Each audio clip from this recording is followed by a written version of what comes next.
Ladies and gentlemen, good evening and welcome to another edition of the Toxic Happy Hour.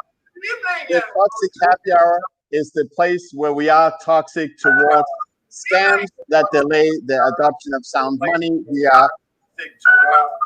Do you have a headset, Camila? Can you guys hear me? Yes. I think I already messed it up. Did I mess it up already? Yeah. Okay, but you're bringing the authenticity that we pride ourselves unprepared on the Toxic Happy Hour. But you know what? I'll take that last bit again. The Toxic Happy Hour, where we are toxic towards scams that delay the adoption of global sound money, toxic towards scammers that somehow capitalize and make money off scams in any way whatsoever. Your humble hosts are PUBLORD.HODL and Danish HODL today with a specially lit edition with Queen Camila, who entered the space recently. Camila, we have a tradition, apart from the fact that we have what we feel is the best chat in the space, because these guys are amazing hanging out. We have a tradition, and I need to know straight off the bat, what are you drinking tonight? Okay, I'm going to be super lame, not going to lie, but I'm just having some tea because I feel like I need all the energy right now for this show specifically. So that's what I'm having. That is awesome. Pubby, what are you having tonight? Well, you know, I'm winding down. I had a couple Guinness and I think 1 or 2 IPAs earlier. But yeah, just a simple water right now. Just okay. But I've done it. Hey, listen, man. I'm the one. Yeah. I'm not the only one that's not drinking. Not gonna lie. I know someone said boo to my tea, but I'm sorry. I'm so sorry. That could be a boo to Pubby. The chat feels they are letting him down. So what I'm gonna try today, we do unpaid product placement because we love it. What I'm gonna try today is Blue Bottle. A little coffee that is, cold. Blue Bottle have coffee shops that are fantastic coffee. So I thought I'd try their little canned edition. But Pubby, do you want to start us off with any questions for Camila or anything else? And people have noticed your scarf. You saw me. You saw me, Pubby. You picked up the game and. Yeah. Well, yeah, apparently. For next time, for sure. I'm wearing a coat, so we're all cozy and whatnot. Well, that's actually what the boo was about in the chat room, was you wearing a coat. Less is more next time. Remember this. So, yeah. Any questions to start where, man? I mean, all-time, we haven't talked, you and I haven't talked since an all-time high. I know. But before we start talking about how we're gonna reach infinity, why don't we ask then Camila? So you came in the space, in the Bitcoin space after a few weeks ago. Why don't you tell us your story? I honestly think tonight people are here to hear your side of the Bitcoin universe story. Okay, so first of all, I love everyone that's on the chat right now. Shout out to all of you guys, because you guys have no idea like the special place that you guys have in my heart, because without you guys, I wouldn't have had the courage to ever start probably having fun on Bitcoin Twitter. So my story is, like I've said before, my husband is the one that basically got me into this space. He was one that was always, and still does, listens to a lot of podcasts. Like first thing he does when he wakes up, puts on a podcast. When we get in the car, puts on a podcast, and just trying to get all of this information. And so I would just listen to stuff, but I feel like because I have no background in, let's say, economics or anything that's a little too technical, it would just all go over my head.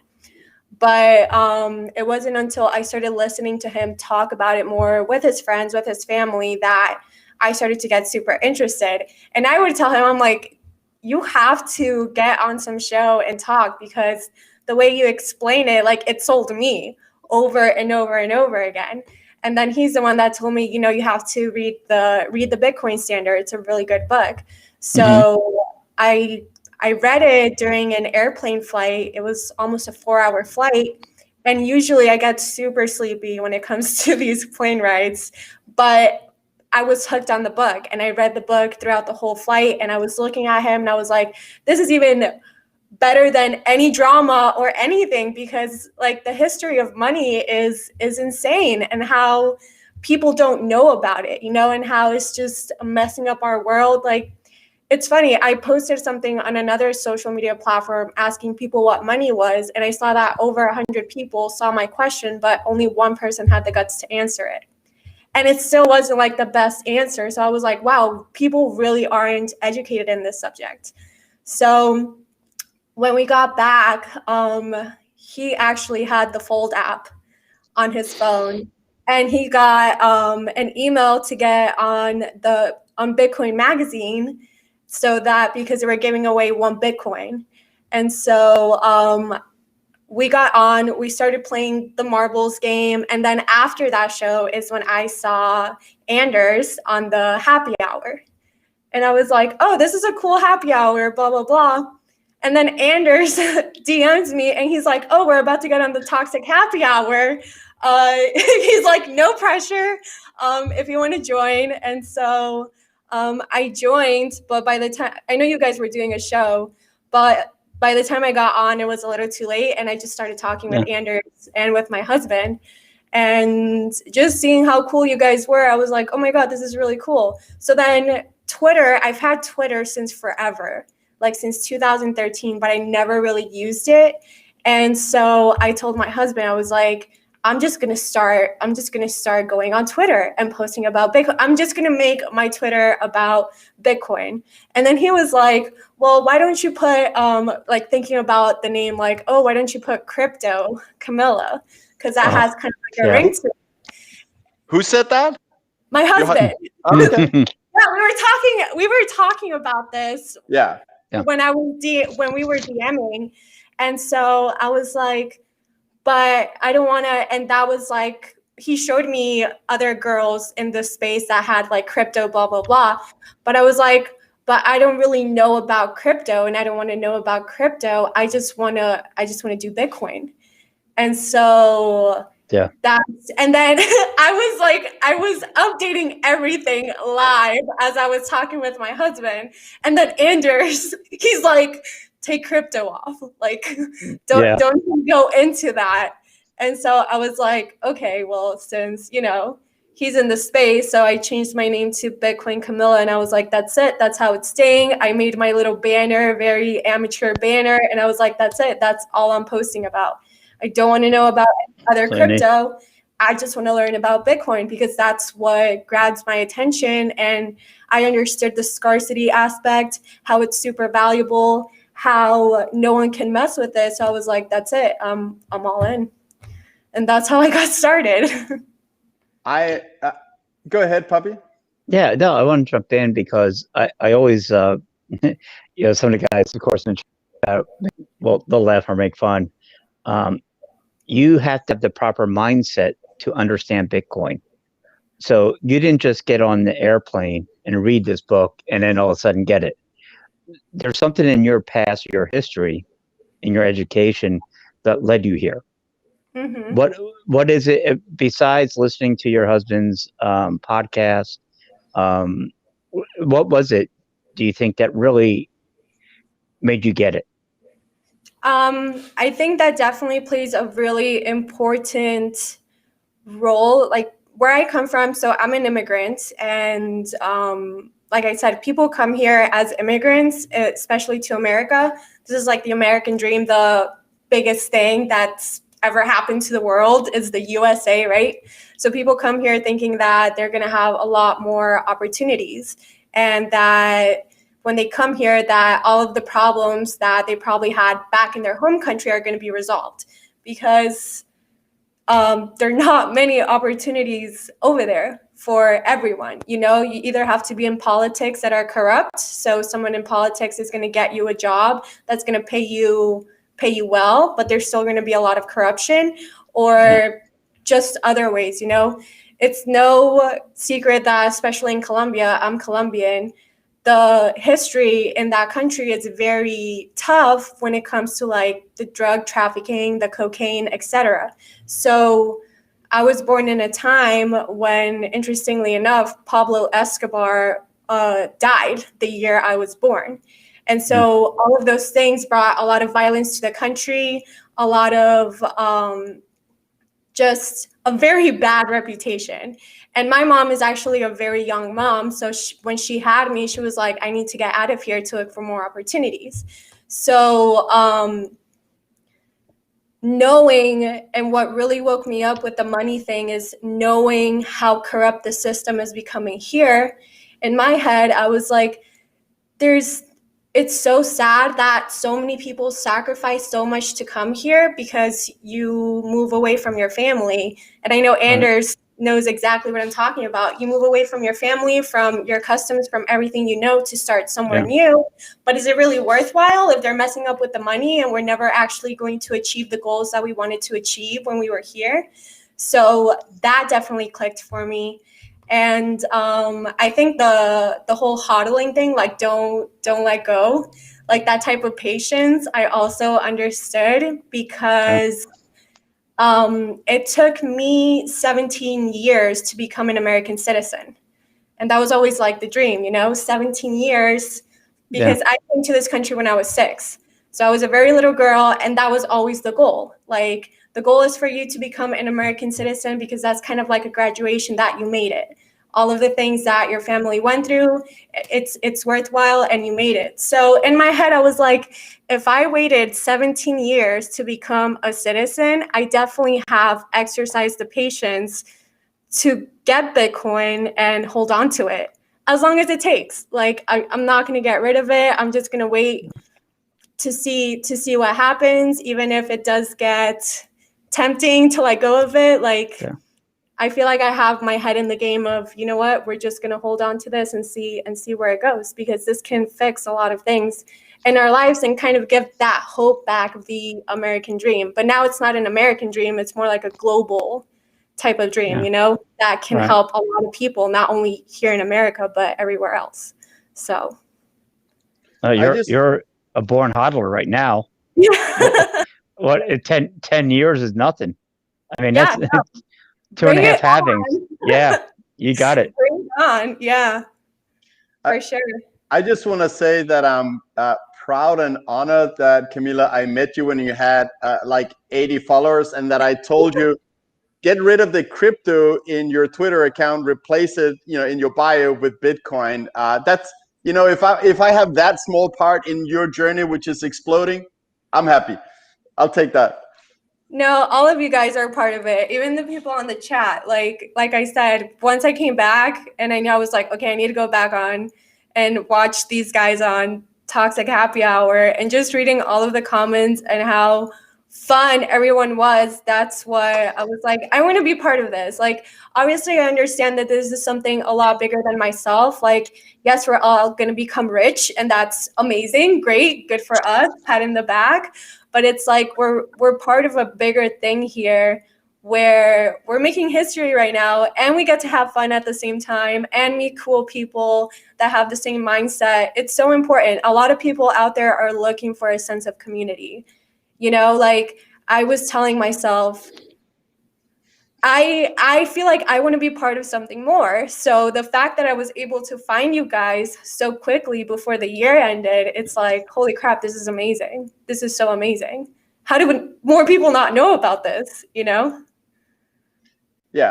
I love to tell people, your actions brought you here. It's great when, of course, we always love when people say, hey, thanks for introducing me to Bitcoin. But also always say, your actions and your thoughts and your mind process brought you here.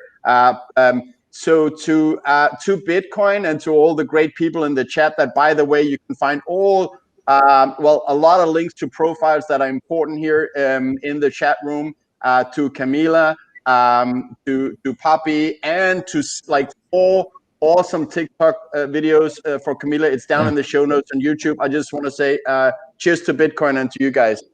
Cheers. Pubby. And Pubby's reading the chat. listen, it's rare. It's rare that I get to read the chat, but apparently I'm looking hot tonight. The scarf thing works. The scarf is working. Honestly, like the scarf is working. You have to keep wearing it every single time. Oh Jesus, here we go.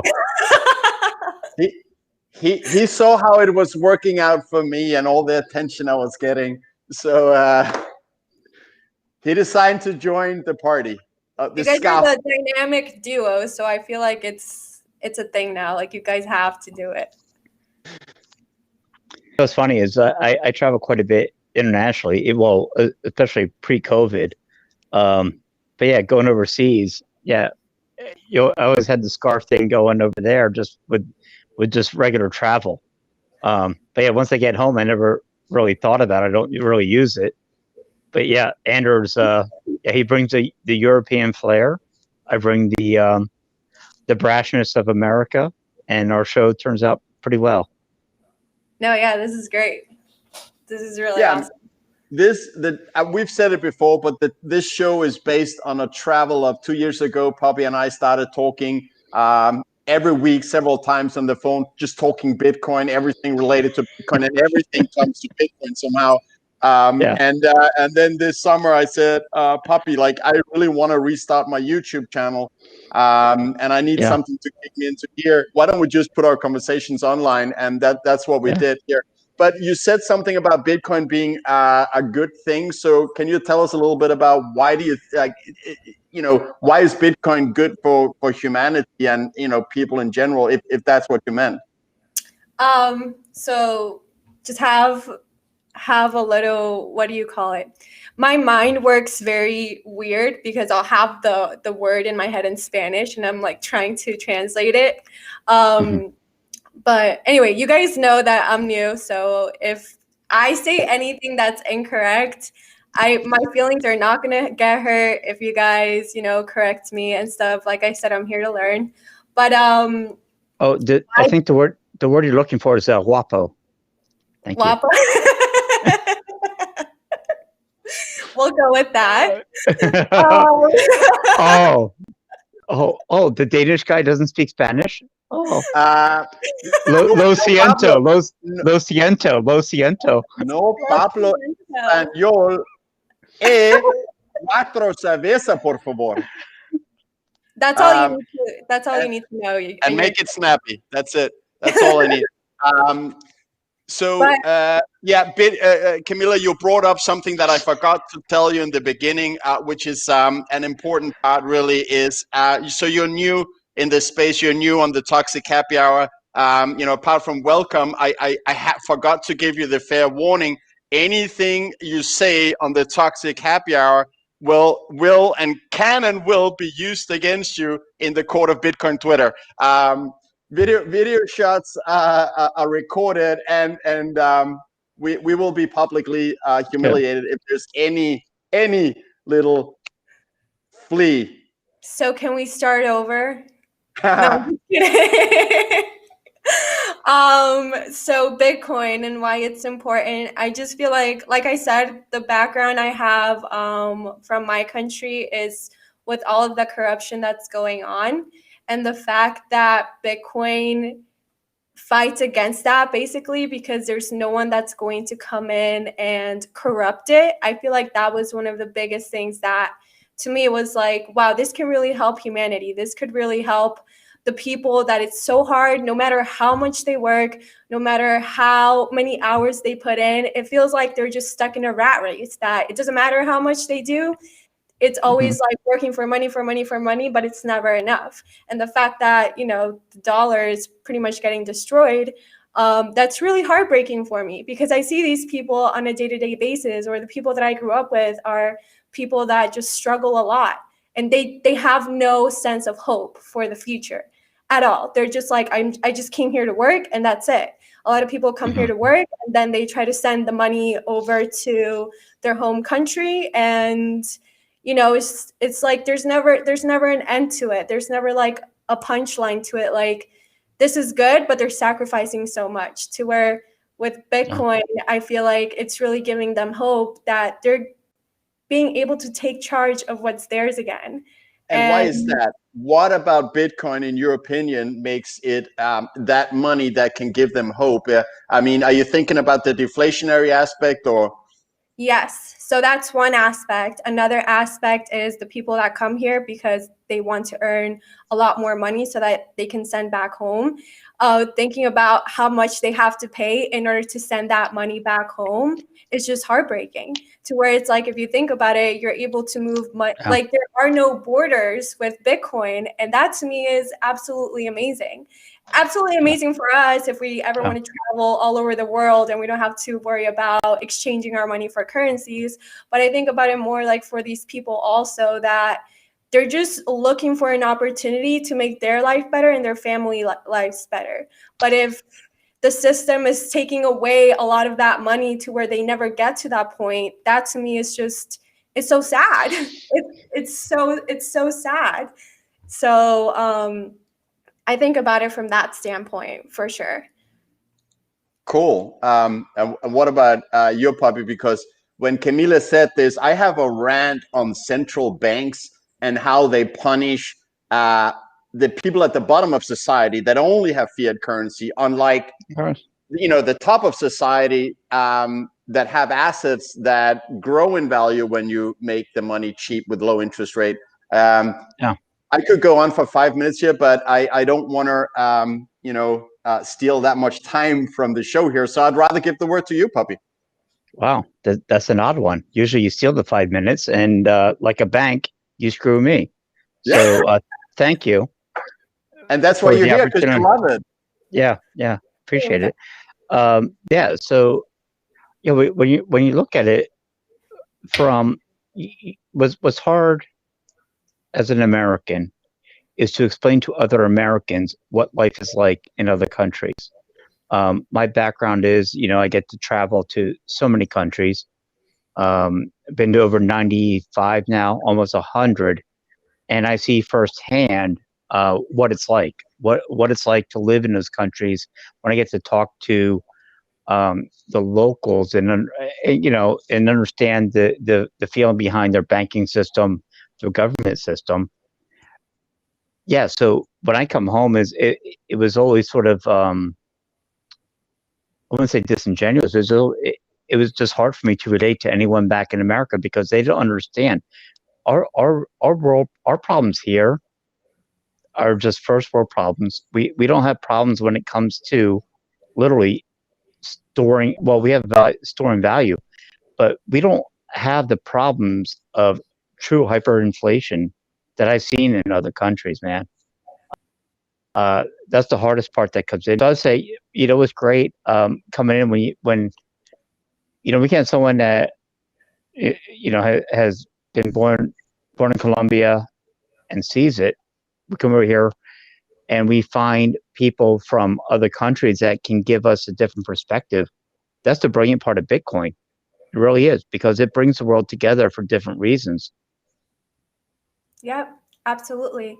And something that really struck home is, for example, we all know what's going on with Venezuela, right? How their currency completely destroyed. And so Colombia being bordered to Venezuela, last time I went to visit, all you see is Venezuelan people in the streets with their family and little kids just begging for money. And it's like this. Why? Because there's a very corrupt government that just completely destroyed the whole country. Like, who allowed this? The fact that they have so much power that they're able to just kick out their own people from their own country, and now other peoples are suffering from it because Colombia is not the wealthiest country in the world. There's already so many problems with poverty over there. To then have another people from another country come in, it's just so sad. And because of a corrupt government. Like, that's what I can't wrap my mind around. So when you go over there and you see firsthand what's going on, you kind of say, like, WTF, like this should be something that shouldn't be allowed. Like, people should have the power to kick these people out and not felt like they're in just slaves to them because they say so and they have all the monetary power. So it's definitely an eye-opening thing when you see it firsthand. And I feel like that's why I fell in love with Bitcoin, just because having that perspective, it's like, you know, if Bitcoin was around in the world right now, that wouldn't happen. And people would actually be able to be in their own countries and enjoying themselves, and kicking people out that have no business being there. They're just manipulating the people, manipulating the masses, and screwing everyone over. So, yeah. Let me jump in real quick. Because, I spent time in Guyana for work, and right next to our hotel, we'd go over, they had a casino, and we could go over and play blackjack. Just a couple hours ago, play blackjack. But we go over there, but it was interesting because all the blackjack dealers were from Venezuela. They were all from Venezuela. I mean, this is real life stuff, I'm telling you guys. From Venezuela. Of course, they want to keep Westerners in there. So they have like beautiful Venezuelan women there that are blackjack dealers that they train, because they were just making money to send back to their families. Yeah. I mean, that's the truth of it. I mean, I'm not gonna sugarcoat it. It's easy as an American to go over there and, look, I got $100 tonight. Let me just go out and throw it down on a blackjack table, have a few beers and do this. But you get a sense of what the world is like. You get a sense of what the dollar is like, what the Bolivar, the Bolivar, I can't even pronounce it. But Bolivar? Bolivar, yeah. But you see my point. Though. You see my point. For sure. By the way, shout out to BTC sessions. Exactly. Can you see his question on the screen, Camila? Do you want me to read it out? Yeah, I can see it. So, how did I successfully navigate my way out of shitcoinery so quickly? So, I did, for those of you that were in the Swan Lounge, I did say I had Ethereum, and I got it back when I got my first job straight out of college back in 2017. I didn't know anything about cryptocurrency. It was actually my boyfriend that was kind of dabbling into it, and I was like, you know what, let me just throw this money in, but I have no idea what I was putting it in. And I just left it there. But then when I started to look into Bitcoin, I feel like the thing that got to me was what we've been talking about, how it connected with me more. It's a bigger purpose than just let's get rich. Like, yeah, we're going to get rich. That's amazing. But this is like something that actually impacts the whole world. And when I see that there's something bigger than that there's amazing people that are standing behind this cause, I don't have time to mess around with shit coins. You know what I mean? Like, I don't have time to learn about them. I know that there's other people that control it, like it's not like Bitcoin where it's completely decentralized. I know that those other coins, like, someone can probably go in and mess with them, and that's what I'm completely against. So when I saw that Bitcoin was the solution in my eyes, I was like, I'm just gonna dive deep into Bitcoin. There's no reason for me to mess around with stuff that's what I'm fighting against, So that, I think that's the reason why it never occurred to me about another coin. And plus, seeing how Bitcoin has been growing and growing and growing, like it's done the test of time. That's me, because to be honest, I'm pretty sure I lost money with Ethereum. So I was like, it's not worth dabbing into. And I'm not going to pay attention to the other people that talk about these coins. I want to just get my mind and try to understand what Bitcoin is and how this can actually help the rest of the world. So that's how I dodged those bullets. Excellent. Time to discuss the NGU tech, Camila. Can you explain what NGU tech is and how you're feeling about the number right now? NGU tech, right? So NGU number goes up, right? Yes. And and we've had a fun, let's say, I don't know, 30, 48 hours, whatever. Yeah. So how I'm feeling about the number, I'm still feeling super bullish. Like, I truly believe that this is the very beginning. A lot of people,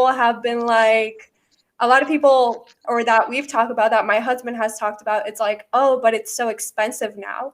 And it's like, you say that because you have no idea what's coming. Like right now, stacking sats is still super, super, super cheap. And we said that to him when it was in 17,000, and now to see the number go up and like be at all-time highs, it's like, dude, why are you sleeping on this? I just don't understand. It's so easy to set up an account like with Swan and then just start stacking, like you don't even have to worry about if the number's up, if the number's down. Like if you have the discipline to put some money to the side to contribute to this, it's going to pay in the long run. So yeah, I have a question here. Yeah. So are you more bullish than the husband now? What do you do as a married couple that both love Bitcoin and one's more bullish than the other? Like for me, I would Binder says no. He always says no. So what do you do? I love the little bromance you guys have going on. We look at ourselves and it's just, I feel like maybe I'm a little bit more bullish because it's like, I just want to put it, like, I have so much faith. I'm a person that's like overly optimistic, has so much faith in things. He really like kind of grounds me, but appreciates my optimism. So we just talk it through. It's like, okay, we have this amount of money. Let's just split it in half, put some in now, and then let's just keep putting it in as the number goes. Because I heard something this week that really stuck to my head. It's like, it doesn't matter how much you buy in terms of dollars, a Bitcoin is always going to be a Bitcoin. That's always what it's going to be worth. So I think in our head, it's more of like, okay, let's figure out how we can stack faster, and let's just try to get as much as we can together. So I think it's super important that both of us are kind of in that mindset, having like that goal together. The fact that we now have Bitcoin as a goal together it's everything. Like, I feel like it just made it, like, we've just been married it's going to be 6 months, but I feel like it's just like, this is a perfect beginning for a marriage. Just having a goal like Bitcoin and being like, okay, how much Bitcoin can we actually get before all of these giants come in, realize they're missing out, and just, take a lot of it. So I want to say on the point of your marriage, I just want to say, so when we started talking, I checked out some of your social media. And once again, I just want to say for the people that joined, that down below in the show notes on YouTube are a lot of links to a lot of the people in the chat, and Camila as well, obviously, today. Lots of links. There's 4 TikTok videos that I find hilarious. And high quality content, Bitcoin focused, maximalist, and very pretty, just like Camila herself. But what I loved the most of your social media is when I saw, I think it was in your Instagram, that your husband had proposed to you, and you looked at your mother and you were saying, "Oh, look, Mom, I'm getting married." Yeah, I promise I'm gonna get to your question. That was right down there, because it's back. We'll get to it. It's very quick. Yeah, that was actually on my Twitter, and I posted it there. It's been a crazy year for me. I know 2020 has been super hard for a lot of people. Like, it's been rough times, especially what we're all going through together. But this is the year where I got engaged, we got married, moved to a new city, and I got interested in Bitcoin. So to me, like, that's like one of the biggest, most amazing years of my entire life. So yeah. And the question from our meme lord Chairforce.HODL on the screen right now. What's the comment section like on your TikTok? Do you get a lot of support or hate or something else? So the funny thing about my TikTok and Twitter is that my TikTok, I barely have any engagement. Like, yes, people will see the videos. I see how many views it gets. And TikTok, it's a weird platform. Like, once a video goes viral, it's probably because of the stupidest thing. Like, probably, like, it contributes nothing to the world except maybe a couple of laughs. The people there have been, like, supportive. Like, they like my stuff. It's very, very low in numbers, and a lot of people are actually people coming in from Twitter. What I found interesting and what I had no idea, because I had no idea what the Twitter kind of society is like in accepting new things and whatnot. But when I posted those videos on Twitter, I did get some like backlash coming, like, oh, get this crap out of here, or, you know, this doesn't work here. But those videos have gotten thousands of views, and I didn't even expect it. So I was like, well, I probably got bashed. Like, what's it called? People were mad because obviously I made my position very clear that I wasn't into shitcoins and I wasn't going to promote any of that.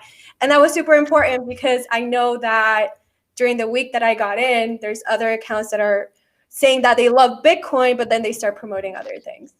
And I wanted to make it very clear with my content that, you know, I'm here because of Bitcoin. I'm going to stay with Bitcoin.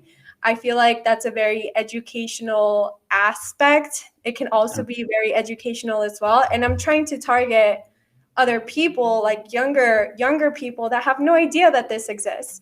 I showed my sisters what this was. They're younger than me. And my sister confuses Satoshis with the word Tamagotchis. Like, I don't know if you guys know what that is, but, you know, we're still so early and people don't know. So like you said, I really appreciate the comments you made about my content. I do want to make it fun. I want to make it educational. And if I'm going to piss some people off because I say that shitcoins are shitcoins, so be it. That's what starts the conversation. And that's where the education and discussions really start. So let me tell you the difference between you and me. Because if I use the word shitcoin, Anders usually would cut me off because he's got so many people he's got to impress. Hey, no, but hey, Camila, let me show you what it looks like if Pubby uses the word crypto. Let's do that real quick. Okay. That's how it goes. Like, you can't, if you say the word crypto or blockchain in a positive manner, you're out. That's it. You're gone from the show. But you're explaining how you will not. Yeah. No. Yeah. I remember when you confused Bitcoin magazine with crypto magazine, the chat went bonkers. They were like, "What did he say?" That was really fun. Sorry, I'm bringing that up again, Puppy. I'm having I'm having a flashback now. Yeah. Are those good or bad? Because I want to bring you in, Puppy, I want Camila to read the comment from the chat from MG Smith 4 on the screen. If you can read that up, Camila, and then Puppy can comment. The comment that's right on the screen? On the screen, yeah. Could you read that? It says, yeah, Puppy, shotgun a beer for us. Well, I don't have the beers around me. I'm locked in my room now. Oh, no. Okay. All right. Well, we'll keep that for another show. Yes. Yes. Yeah. The 2 p.m. shows Eastern Standard Time, 5 p.m. Pacific. I can shotgun the beers, but I'm awake in probably 7 hours from now, so I try not to shotgun the beers. That makes sense. You're doing it right, Puppy. You're taking your work, your career, your ability to bring in that dirty fiat to but you're taking the ability to bring in some dirty fiat to buy some clean sats very serious, and we all respect you for that.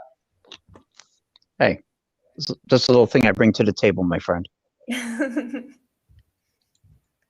Excellent. So, Camila, also a returning topic for some reason is when I discuss with the Grizzly Bear Puppy, discuss expectations for this bull run.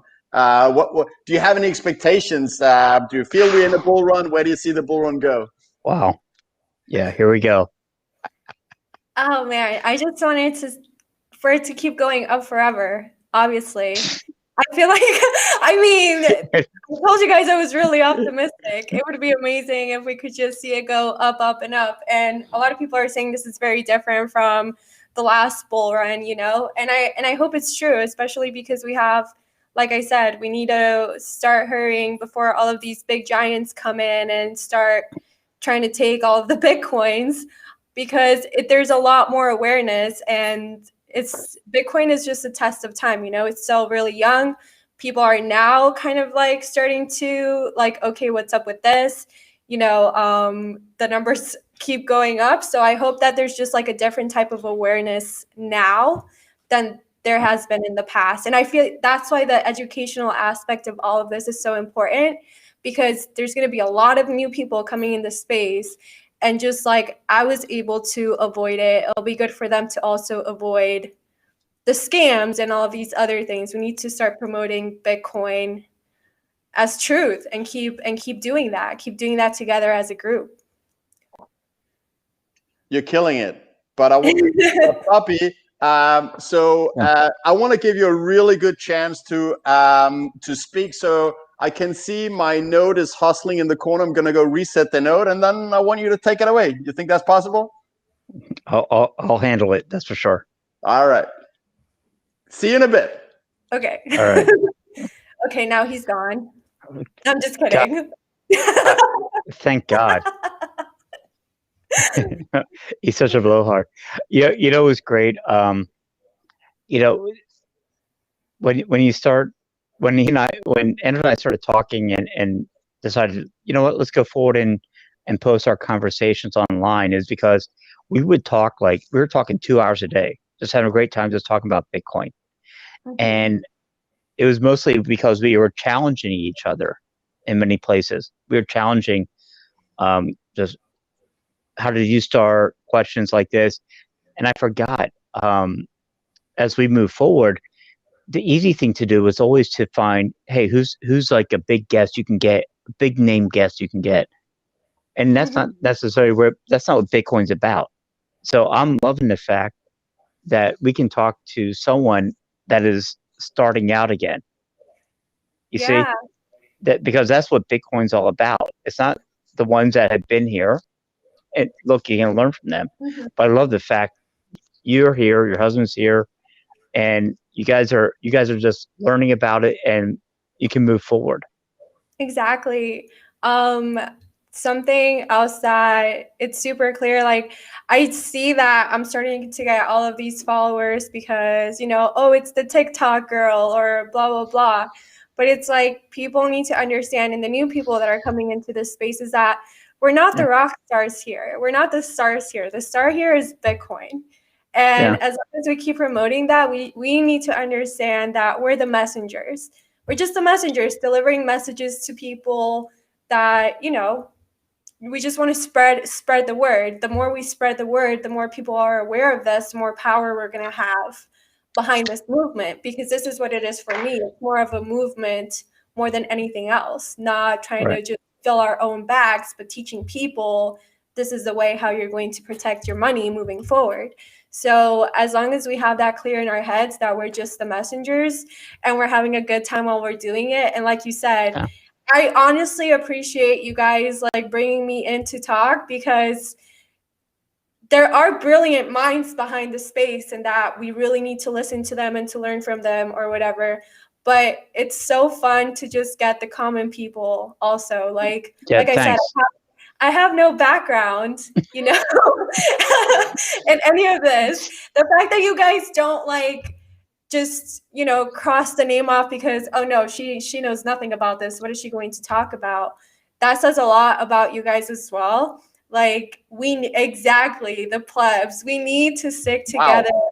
That was quick. You saw that. I just saw it pop up in the chat. And what's that?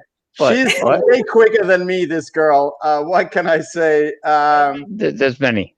So wait, what happened? No, it's Chairforce.HODL. My man was screaming out, or not screaming, but he wrote the plebs in the chat.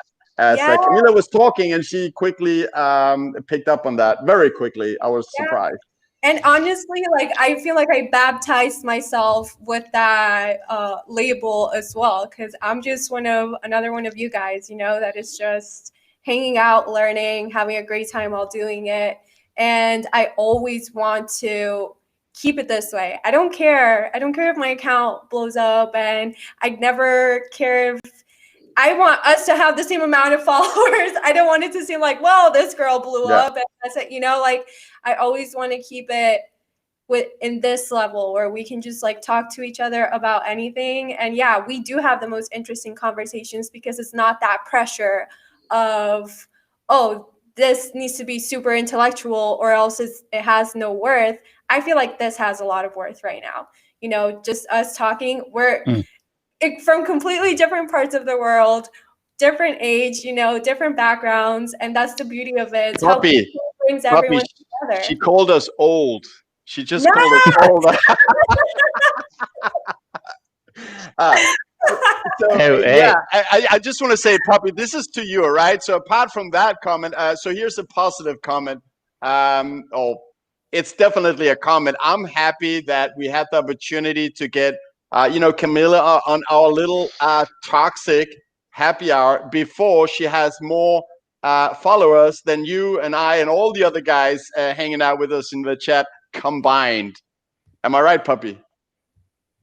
Oh, with the number of followers that are coming up? Absolutely. Oh, yeah. Camila is exploding. And again, Camila's social tags are down below. Go check it out and follow her.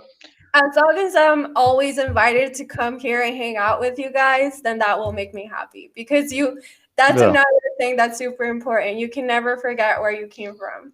You know? Hey, listen, when especially when we get like press and pitch, I want Vince Vaughn. I don't know if you know Vince Vaughn. I'm going for Vince Vaughn next. Vince Vaughn will be on the show because he seems like a Bitcoiner at heart. But yeah, hey, you'll always be the fourth special guest to join us, guaranteed. Thanks. Look, if honestly, Vince Vaughn, what I love about the way I love Vince Vaughn is originally I remembered I saw some movies and I was not completely sold, and then I think it was the movie Neighborhood Watch. I don't know if you guys have seen it. I think I re-saw it on Amazon Prime recently. In Neighborhood Watch, he's taking so much S on himself, like he's really just making a fool of himself in such a great, hilarious way. Go watch it again, Neighborhood Watch. I totally fell in love with him there. If he came on the show, I would die of starstruckness before we hit live. It's going to happen. I'll make it happen. Do it. It's on video, so.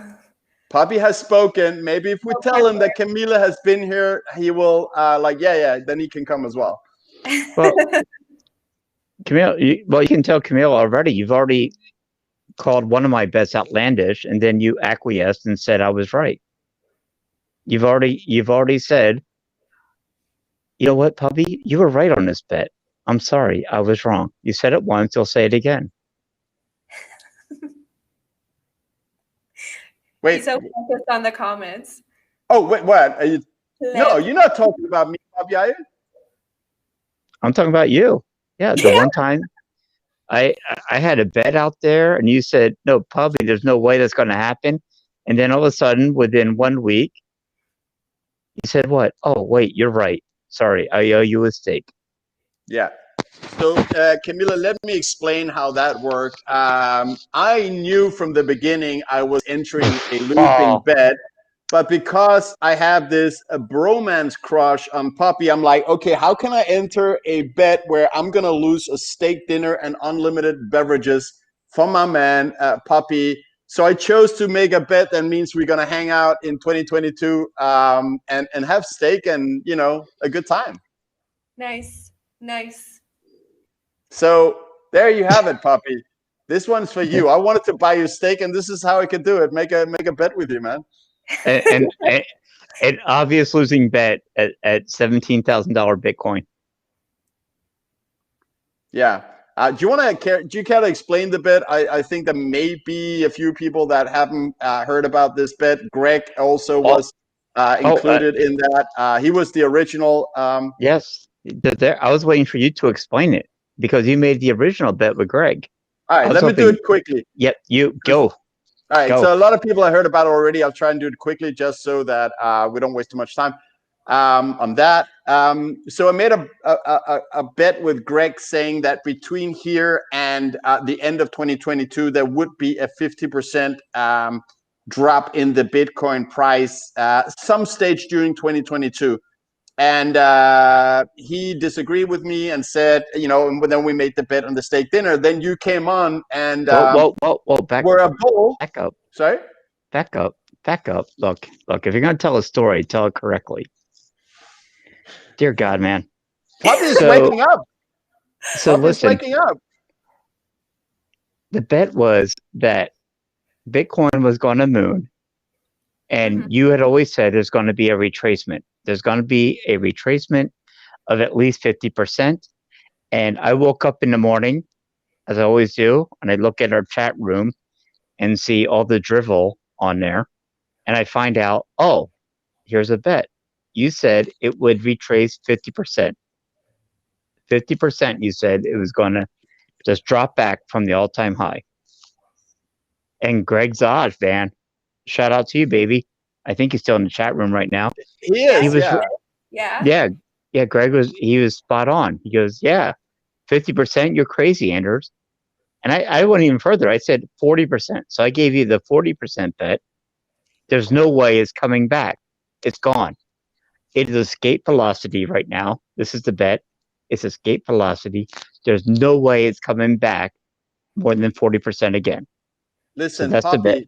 Yeah, I'm sorry, Camila, here that Pubby and I now we're like taking over the stream because we got this. No, you catch me up on these bets because now I have to keep one of you guys accountable. Yeah. Oh, you Thank you. And someone said that you guys need a live stream that date. Yeah, so, we do. Yeah. I saw that, but I want to get back to that after this one, which we're going to do in a second from BTC Moon Guy, my favorite Moon Guy. Link to his Twitter also below in the show notes on YouTube. Yes. Wait, now I even forgot what I wanted to say. This is typical me. I go down a little road. I get excited. I get passionate. I'm a passionate kind of guy. What were you saying before, Pubby? You were saying a lot of foolish things. Which one was the most foolish? I have a comment on that. Yeah, I was just saying you lost a bet. Right. You lost a bet.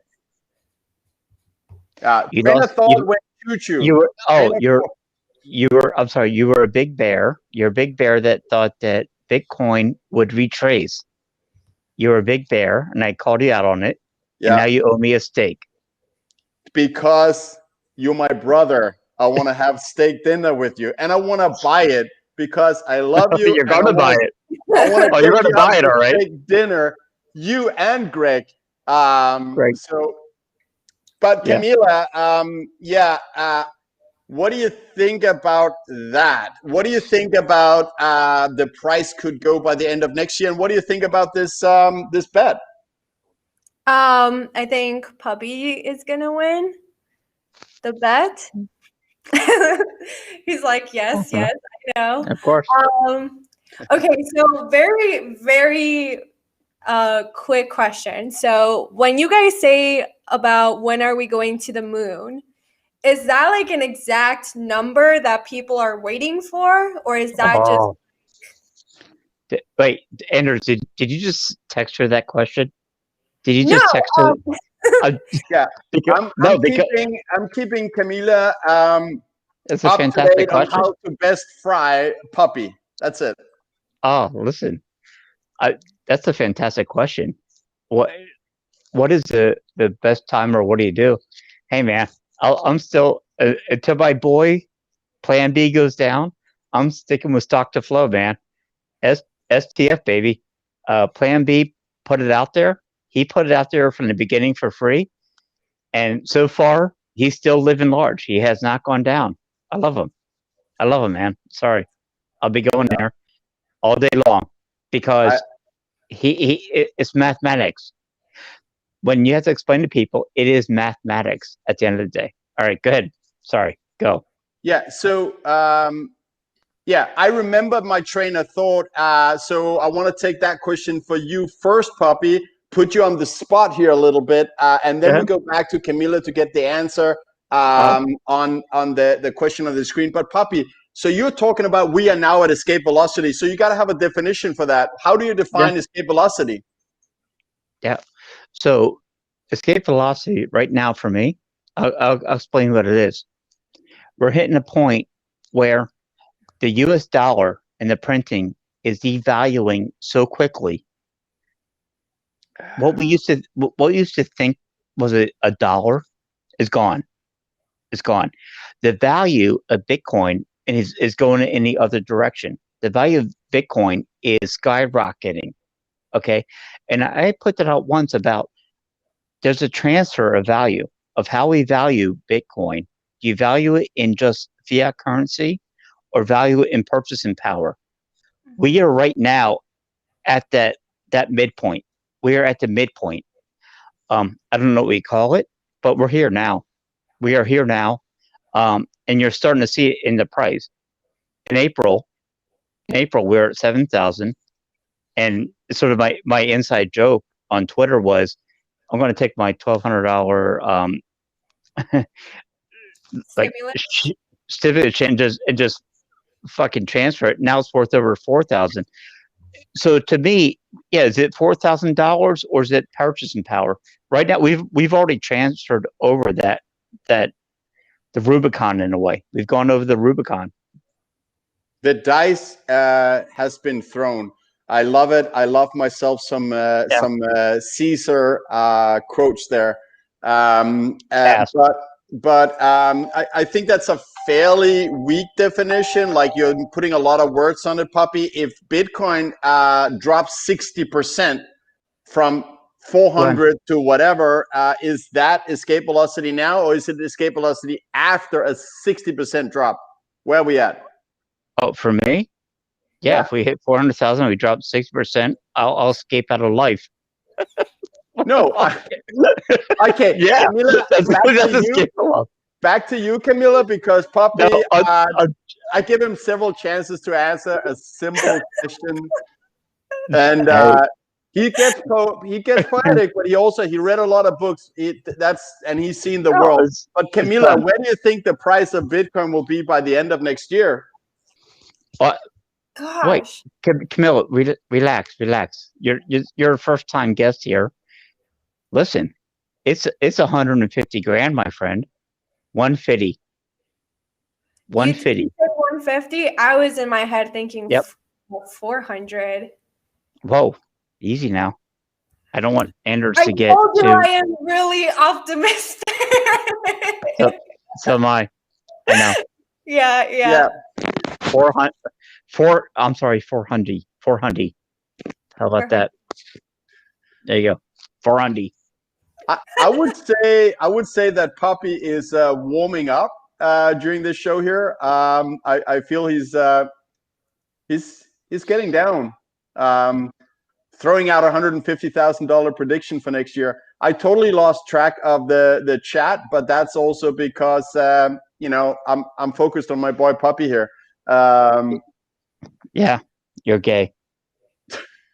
I love you too. Oh God! There we go. That's for the chat room. Here we go. Yeah. Someone had a question about they're asking how old I am. So any guesses to how old I am? So Pubby, whoa, this is a dangerous question. It's not if you know how to play it. Okay, I'm not gonna get offended if someone says I'm older than what I look. It's fine. I won't get offended. Technically, you guys said I called you guys old, so. Yeah, but that's why, because we love giving people a hard time. I'll go You go 23. first. 23. All right.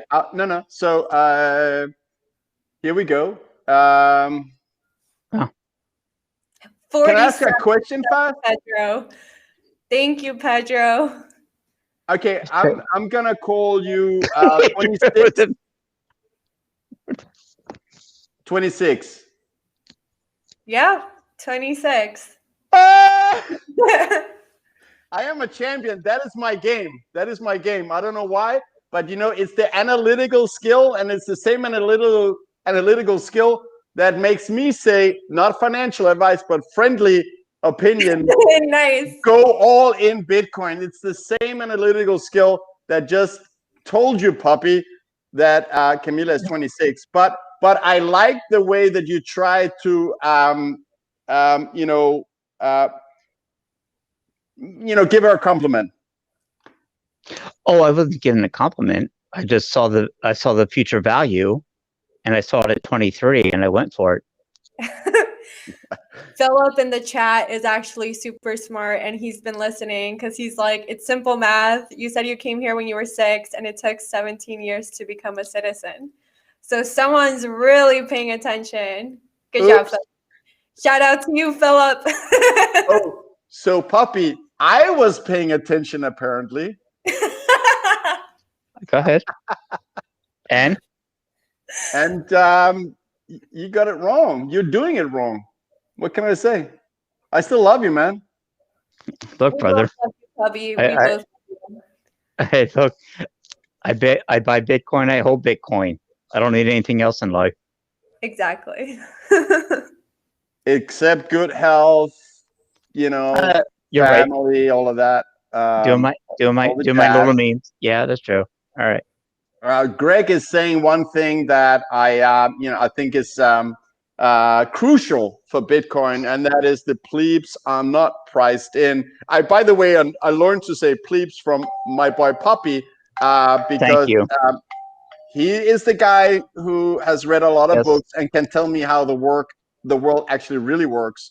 And this is what also, Camila, that Michael Saylor, the founder and CEO of MicroStrategy, has said that basically, the plebs, the cyber hornets, are here to defend the network till the death, and that's why he put $1 billion approximately into to Bitcoin instead of dirty fiat United States dollars, which is losing value like an ice cube melting in the desert.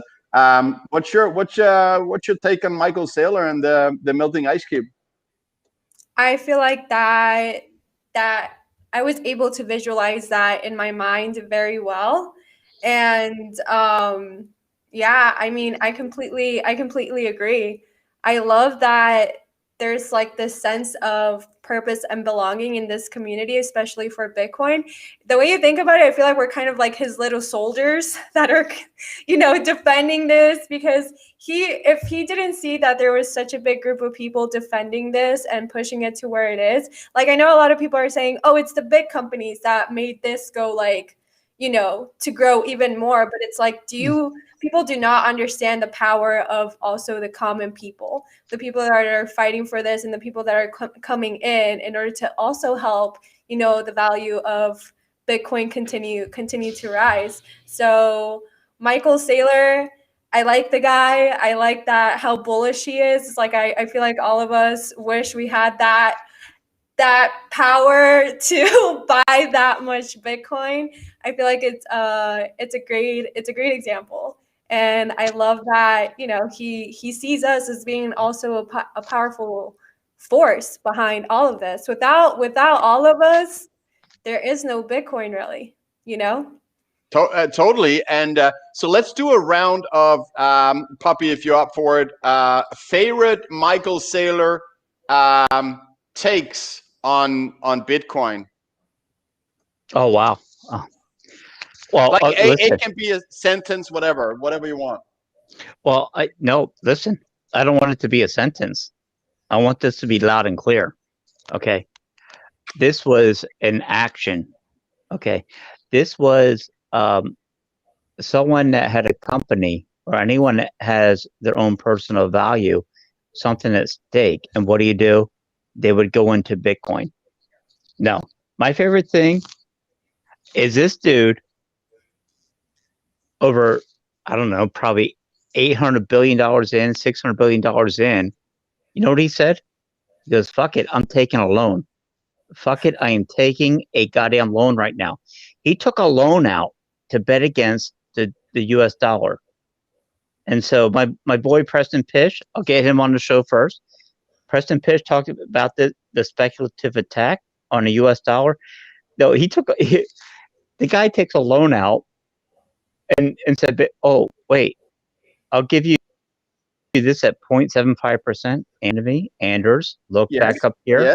Yes. Motherfucker, you do this every fucking show. Anyway, I love the fact that he took a loan out. He took a loan out for Bitcoin. He believes in it so much. He's taking a loan out right now because he knows it's game over. So that's my Michael Saylor take. There you go. And that leads into the one I eventually will drop. I just don't use as many words as Pubby because he has the words in his power, once. Which I don't. Yeah. I'm just a second language immigrant. Camila, what's your favorite Michael Saylor take on Bitcoin or concept or meme, whatever he said? What do you like about that guy? Faster, stronger, smarter. I'm just kidding. No, that's not it. Honestly, I'm with you, Pubby. I feel like this guy really does put his money, or he loans money to put it where his mouth is. You know, the fact that this guy has so much conviction and believes so much in Bitcoin, it's like it took him 30 years to build his company, right? The fact that it's like 30 years of work, and then he's taking all of that and then putting it into Bitcoin, that says so much. And I feel like other people that own companies as well, they need to pay attention to that. It's not just the amount of Bitcoin that he's bought, but it's a whole trajectory of his career and how he sees so much. He has so much vision in this that he's willing to take all of that and put it into Bitcoin. That to me is insane. Yep. Yes, bull. Like he's very bullish. And that's why I say it's like, I feel like a lot of us wish that we had a little bit of that power to be able to make that power move. That right there is a power move. And the fact that he is clearly stating that he's going against the US dollar, that says a lot. Absolutely. It's war time. Many people, and I agree, calls it, him selling basically $1 billion worth of dollars in order to buy Bitcoin is an attack on the dollar, just like George Soros made a fortune on attacking the UK pound when he found it was overvalued.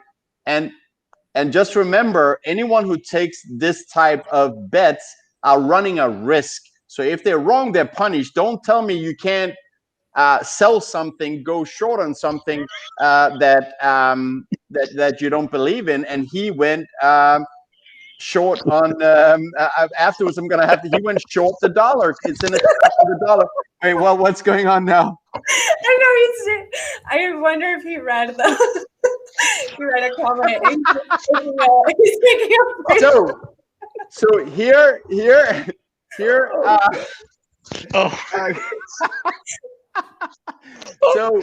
Shame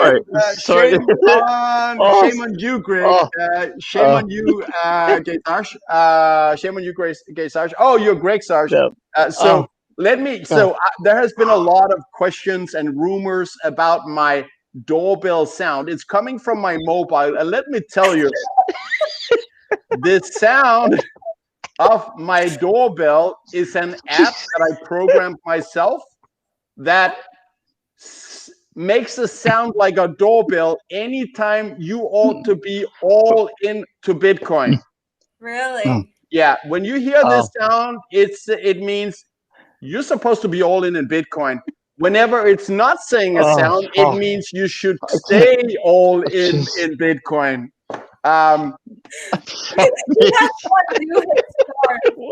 Hey, look.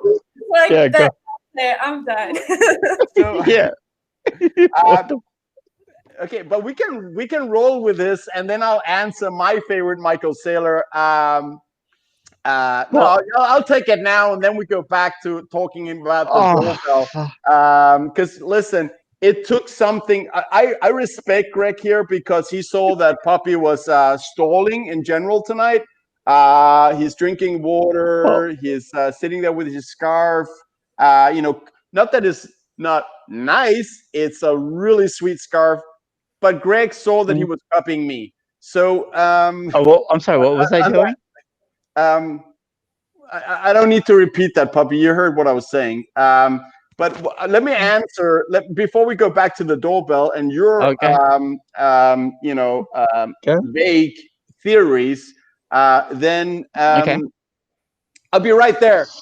Then what I love about what Michael Saylor, what stays with me mentally is him saying Bitcoin has already won. That I love. That's all I need, and I think it's really important. I couldn't agree more. Look up Gresham's law.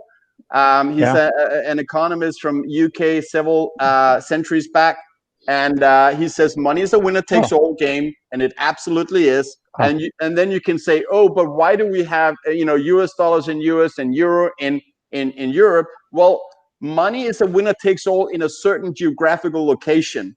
And in prison, that is cigarettes, because that's the best money commodity. So they don't have US dollars in there. Cigarettes is the best money commodity.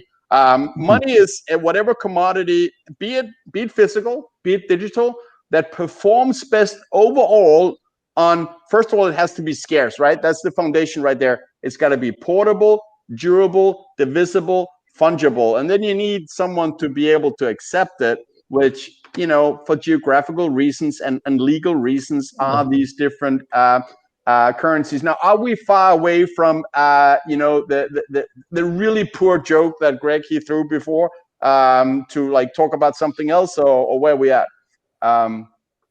No, you tell me, man. What do you want to talk about? Well, there you go. If you're not all in right now, you're doing it wrong. Not financial advice; it's a friendly advice. Jeez.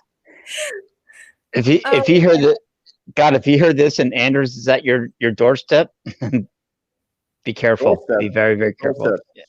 Okay, Camila, we have now gone to such a depth of the show that we're starting to totally lose any non-existent agenda. Not even.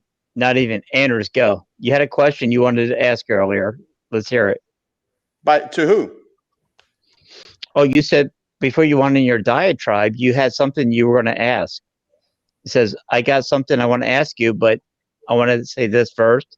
And you went on to say this first. So go ahead. What do you want to hear? Camila, is that true, or is he pulling my leg right now? Honestly, all I could read in the chat was about the hookers. So I kind of Okay. Okay, so but Puppy, what I said earlier on, but I think you're confusing things here, because early on I mentioned that, and then I did ask you the question, and that was, how do you define escape velocity? And you clearly lost it based on water, and it kind of disappoints me, to be honest. I've already explained escape velocity to you. Yeah, do you not remember all these emotional things about blah blah blah, but not even emotional. Not even emotional. Give me a number that Bitcoin is not allowed to retrace. I'll give you. Well, no, I'll give you a couple numbers. Okay, so the one number in fiat. Listen, by the end of next year, it's over 100,000. It's over 100,000 by the end of 2021. Okay. Absolutely, Pubby the Bear. Okay. Welcome to the show. Oh, Pubby the Bear. I said 400. I'll give you more. I said 400. Oh, did I say 100? I mean $500,000. Camila, this is what I'm dealing with. $500,000 by the end of next year. Okay. Camila, that's me being bearish. You happy now? Yeah. So Camila, this is what I'm dealing with at every single show. Every single time I call out Pubby for being the bear that he is, being a little grizzly cub, or in any other way say something that is not really making sense. He changes his words. They just went from 100,000 to 500. But now I not mean, but are you vindicated? Yeah, I'm good. Camila. No, Let's not forget we have Camila on the show. Oh, I do. No. I remember quite well. She's in the middle here, and hell, that's half our viewers are here for her, not us. But I will say this for you: you have to now explain to everyone the pullback from 500,000 to over 50,000. Or 50%. You got to explain how we dropped 50%. Go. That was your bet.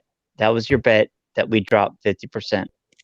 Camila, do you think that we have a memory issue here on Pubby? Because I remember clearly explaining that I made this bet because I want to take my boys out for steak dinner. He just doesn't want to ask you directly to go have steak with him. He's just making this very silly bet so that you obviously win, Pubby, and then he has an excuse to take you out for a steak dinner. Wasn't my bet to begin with. And Pubby, to put the roles in perspective, I'm taking you out. Yeah. Jesus. Like the scarf makes me feel like Harry Potter. What the hell? Oh God! Because I want to make sure that I give you guys the deserved attention, I have been ignoring the chat in order to stay focused here. And for that reason, sorry guys, I lost the last 500 messages, but I love all of you, including the two of you on the screen. Yeah, no, you guys are absolutely great. Obviously, you guys knew that this wasn't going to be very serious, since obviously I'm the guest here, and I feel super honored that you guys. Am I your first girl guest? Yes. Yes. So I already feel super special with all of you guys. All of you guys in their chat are super hilarious. Like I said, doesn't matter where we go, we're gonna all become millionaires and numbers are gonna go up. But I want this to stay like this. So. We're gonna stay like this, Camila, and let me explain. For instance. I mean, okay, one reason is that we have about 2 views on every video. That's one of the reasons we don't have any sponsors. But also, even if we have, more views, a lot of views, we are who we are, and we never want to lose this authenticity. Because to me, the reason I'm here is because I want to have fun with my boy Pubby, I don't need. Yeah. I don't need to get $10 of sponsorship money, because my fun with Pubby is, maybe they could be combined, but I want to keep my focus where it's, should be. For sure. Pubby, you should feel extremely flattered. And honestly, about what? No, we're just, I think, well, I'm saying this on behalf of me, and like we were talking about it before we got on live, but the fact that you are able to bring this group of people together and, just have fun with all of this as we see Bitcoin go up, it's amazing. No, something that I do want to make, every time I post something on Twitter, there's this one guy that's like always like, be more toxic. And I'm like, what does that even mean? I need to learn from the guys. I don't even know what that means. Okay, Camila, I'm going to have to ask Pubby a question here for a second. Pubby, I think Camila has a memory issue, because I remember in the beginning, or maybe it was because of all the technical issues on Camila's side, I remember explaining why this is called the toxic happy hour. I'll do it again for you, Camila. Because of the love for you guys, both of you, that we are toxic towards scams that delay the adoption of sound money. And anyone peddling shit coins, one way or the other, either they enrolled in programming it and got a bunch of it so they could dump it on noobs, or they get paid or they sell subscriptions to people interested in crypto. I'm not saying crypto vision. I'm just saying, anything to do with crypto. Then they make money on people, leading people into something that's gonna, make them lose their savings. And I'm here to defend new people, and that's what toxic stands for. We are toxic towards people that will cost innocent people their hard-earned savings. We want to help them towards what we already, just like Michael Saylor knows, it already won. So we want to help people away from that by being toxic and calling out scammers, and that's it.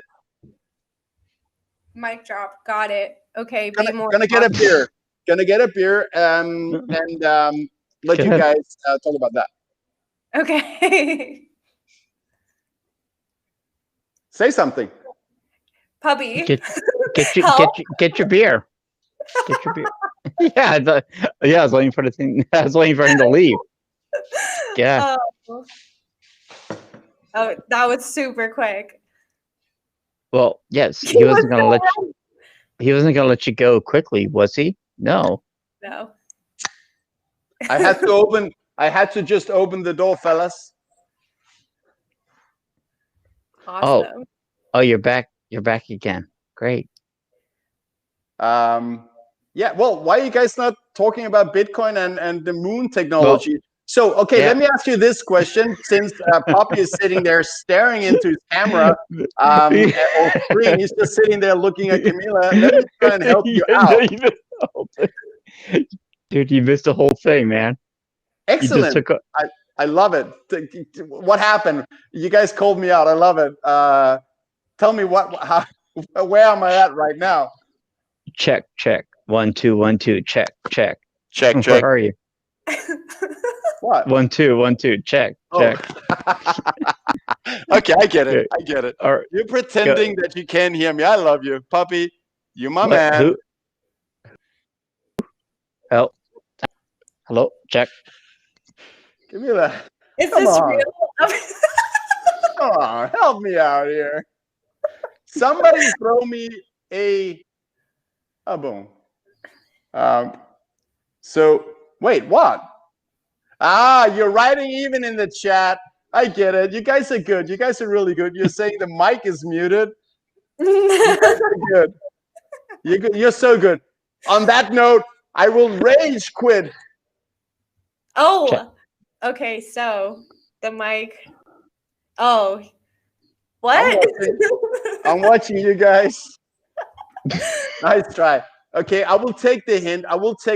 And I will have this beer while I listen to Pubby share his stories about the his international travels in his non-public jet. I'm just throwing it out there.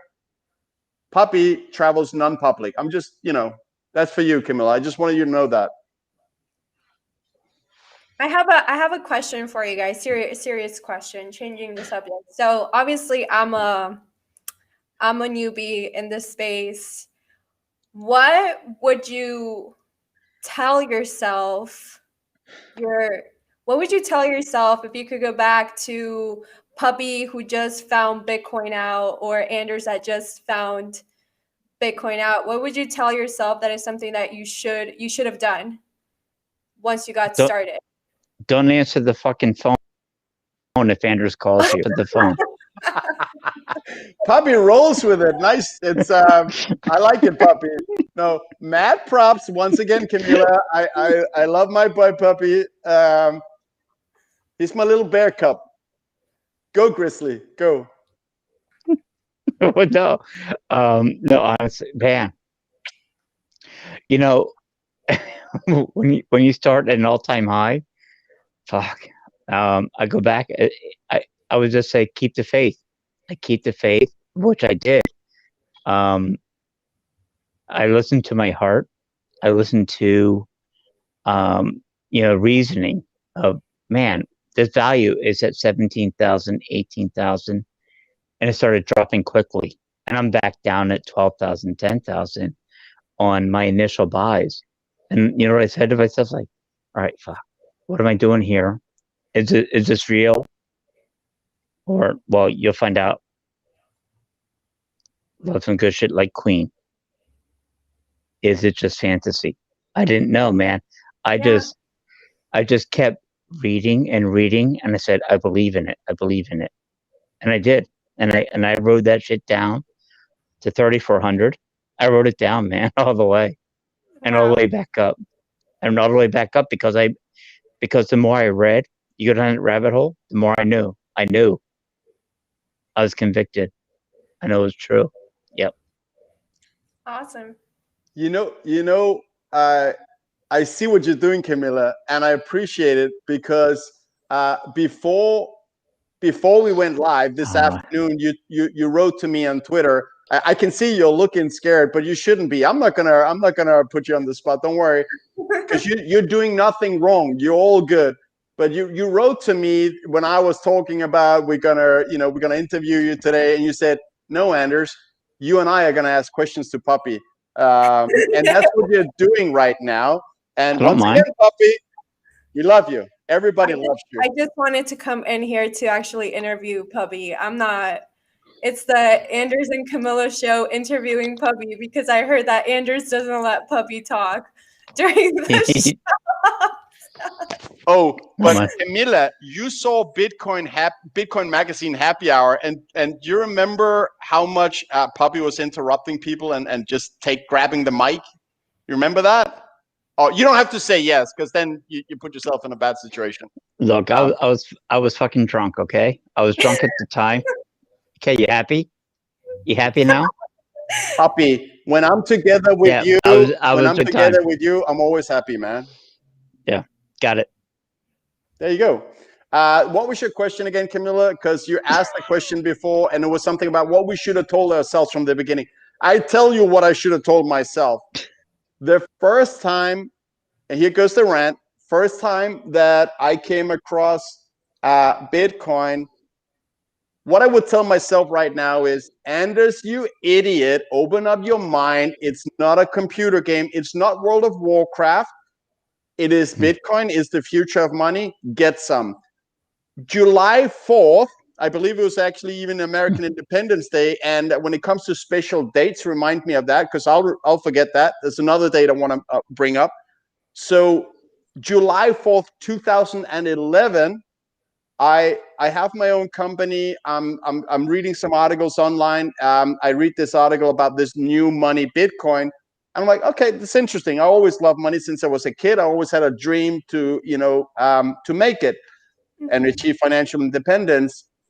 And then I came to the part in the article where it said, and then miners, they find the new coins. The only thing I could think of, and Satoshi, I love everything about you, but why did you have to call it miners? Because what I thought was, all right, this is like this. So this is World of Warcraft, like some computer game where there's like, you have these guys, they're farming. These guys are builders, and these guys are miners, bringing out fake gold from the ground. And I thought, oh, it's a computer game. This is World of Warcraft money. I didn't even finish the article because I was close-minded, but a lot of people have this experience with Bitcoin that they experienced it first time around, and then they go away from it, and then they come back later. Unfortunately for me, I came back way later, but that's my answer to your question. First time around, I would have slapped myself hard in the face and said, Anders, open up your mind. This is not a computer game. Is there a question in there? Dear God, man. So no, I was answering Camila's question. She's interviewing us right now, Puppy. Come on. My God. All right. Okay. Well, dude, Camila, did that answer your question, Camila? In 5,000 words or less? No, yeah, that answered my question. I feel like it's super important to have an open mind when it comes to this. Like, that's what I loved about reading Bitcoin Twitter. When people said, you got to be humble when it comes to this. And it's like, yeah, you got to be humble. The first thing you got to be humble about is to tell yourself that when you come in here, you know nothing, and you have to have an open mind in order to get all of this information to really understand what's going on.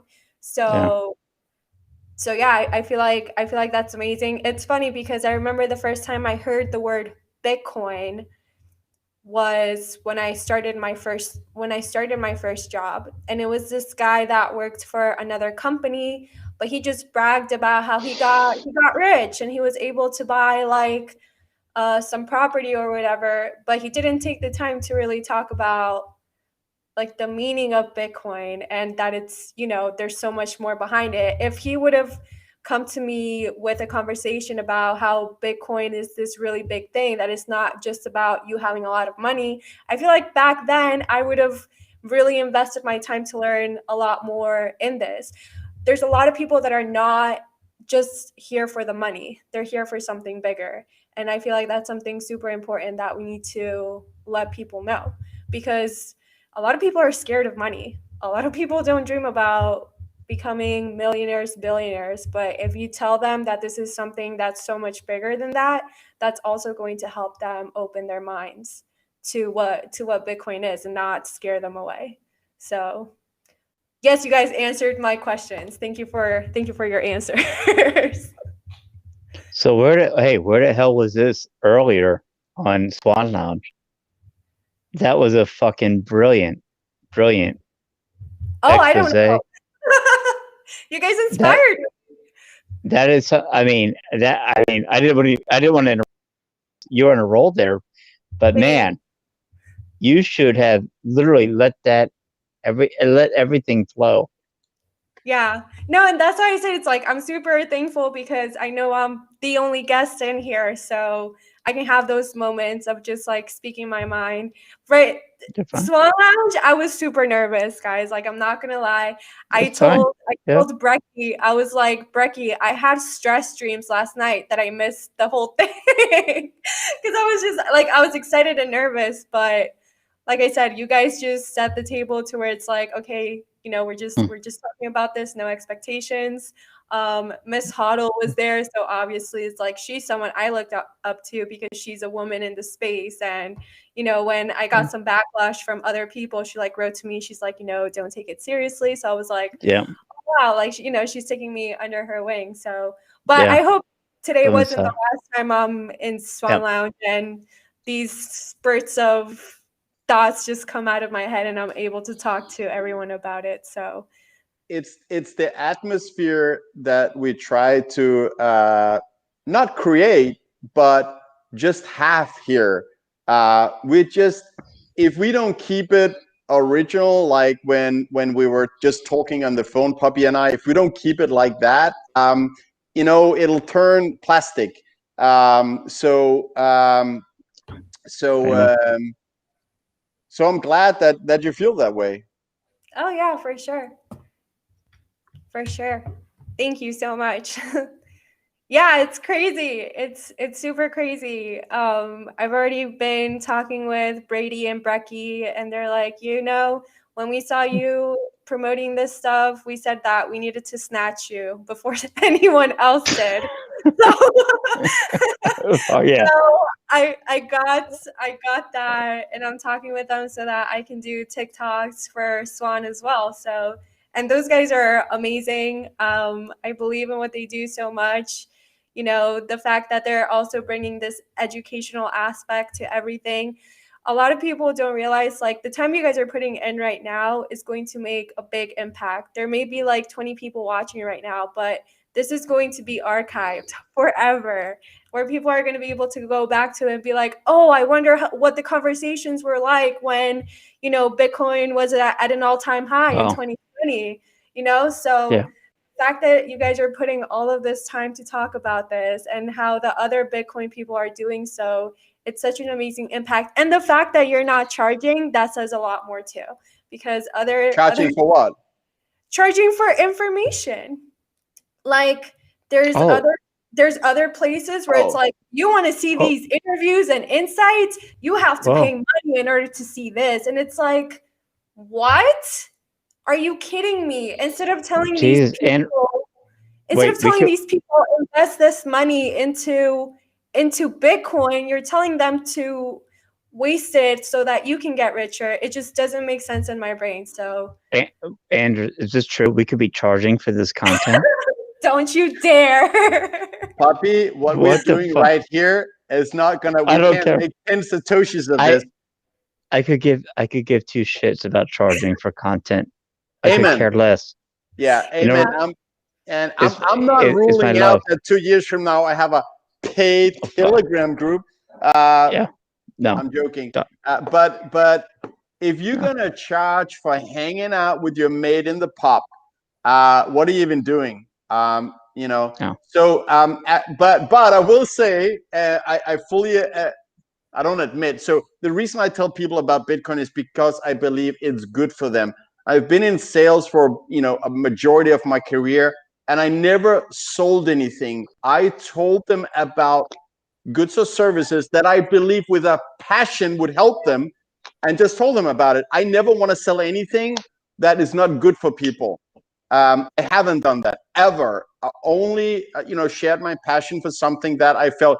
Listen, you got to have this because it's good for you. I remember, I think it was Fred.HODL, which was one of the guys copying me on eToro, that put a comment on YouTube that he loved the show. Thank you very much, Fred. I don't think he's watching live right now. And he was saying it was funny. It was about Bitcoin only. And then it ended up with, and you're shilling Bitcoin. Like the fact that we're shilling the H out of Bitcoin, which is what we do, but we're doing it because we think it's good for people. I think my rant has gone quite a bit. So I want to give the word to Pubby as well. What is the word now? What's the word? What do you think? Okay. No. I'll ask you this. I'll ask you this. This is very important. What is U2's definition of moon, and what's the definition of Mars? What's the definition of interstellar, and what's the definition of intergalactic when we talk about Bitcoin? Moon, Mars, interstellar, intergalactic. We're talking about where we are in terms of adoption and price. All right. Pubby. Oh boy. Yeah, Pubby, here we take it go. away. No, yeah, here we go. So Mars, 30,000. Jupiter, 50,000.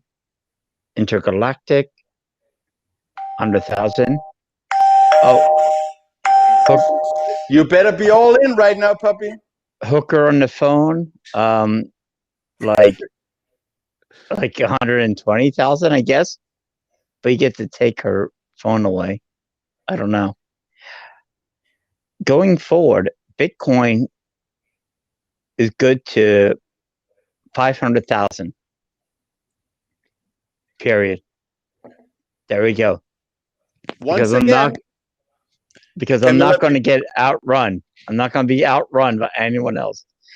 I would say 250, 288, but yeah, fuck it. 400,000, 500,000 right now. Yeah. Oh my God! I posted a link earlier today on eToro, and oh my God, here we go. And Pubby just dropped the F-bomb. But I gave people a fair warning. I said this is going to be lit. This is authentic. We have Camila, Queen Camila. I was Queen Camila on the show, but I gave everyone a fair warning and said, if you have thin skin, this is not for you. We give each other a hard time, and it comes from a place of love. And this is the pop. This is not the boardroom. Wait, are you holding out like neck fac or something? What is that? What are you holding out there? Puppy, come on. Let's go to Camila, Puppy, because I think you added what you could of value in this round. So Camila. Yes. No. Okay, so before Camila, you start answering, I just want to say Puppy throwing in Jupiter there in the middle of it kind of threw me off, and it just shows how he has a phenomenal understanding of the universe. Let's keep it simple, because that's all I can handle. The moon, Mars, interstellar, intergalactic. Anders, you put the simp in simple. I love you, brother. Huh? Okay. Yeah. That's for you, Greggy. Greggy ain't here. Stop sucking up to Greggy. Camila, what do you see?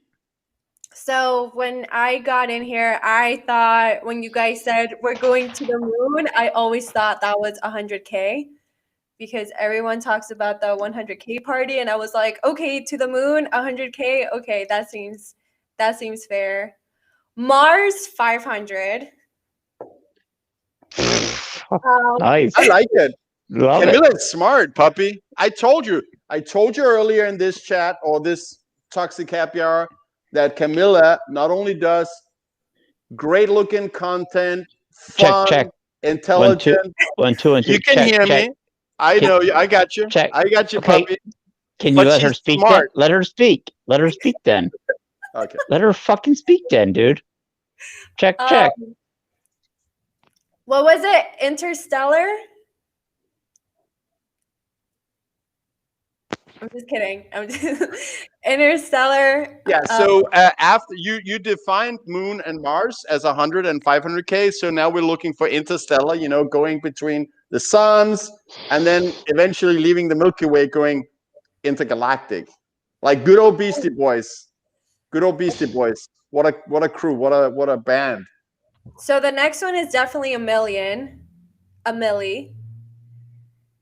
Cool, And Millie. then I say, yeah, and then I say just 10x that, and it's out of here.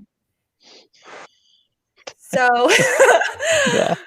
once again, I'm just a beginner, but I feel like, you know, they say when you have to shoot a lot higher than what you want it to be, so that at least if it's not what you expected it's still pretty up there. So I have to say, honestly, I'm glad you went before me because I don't want to say anything now.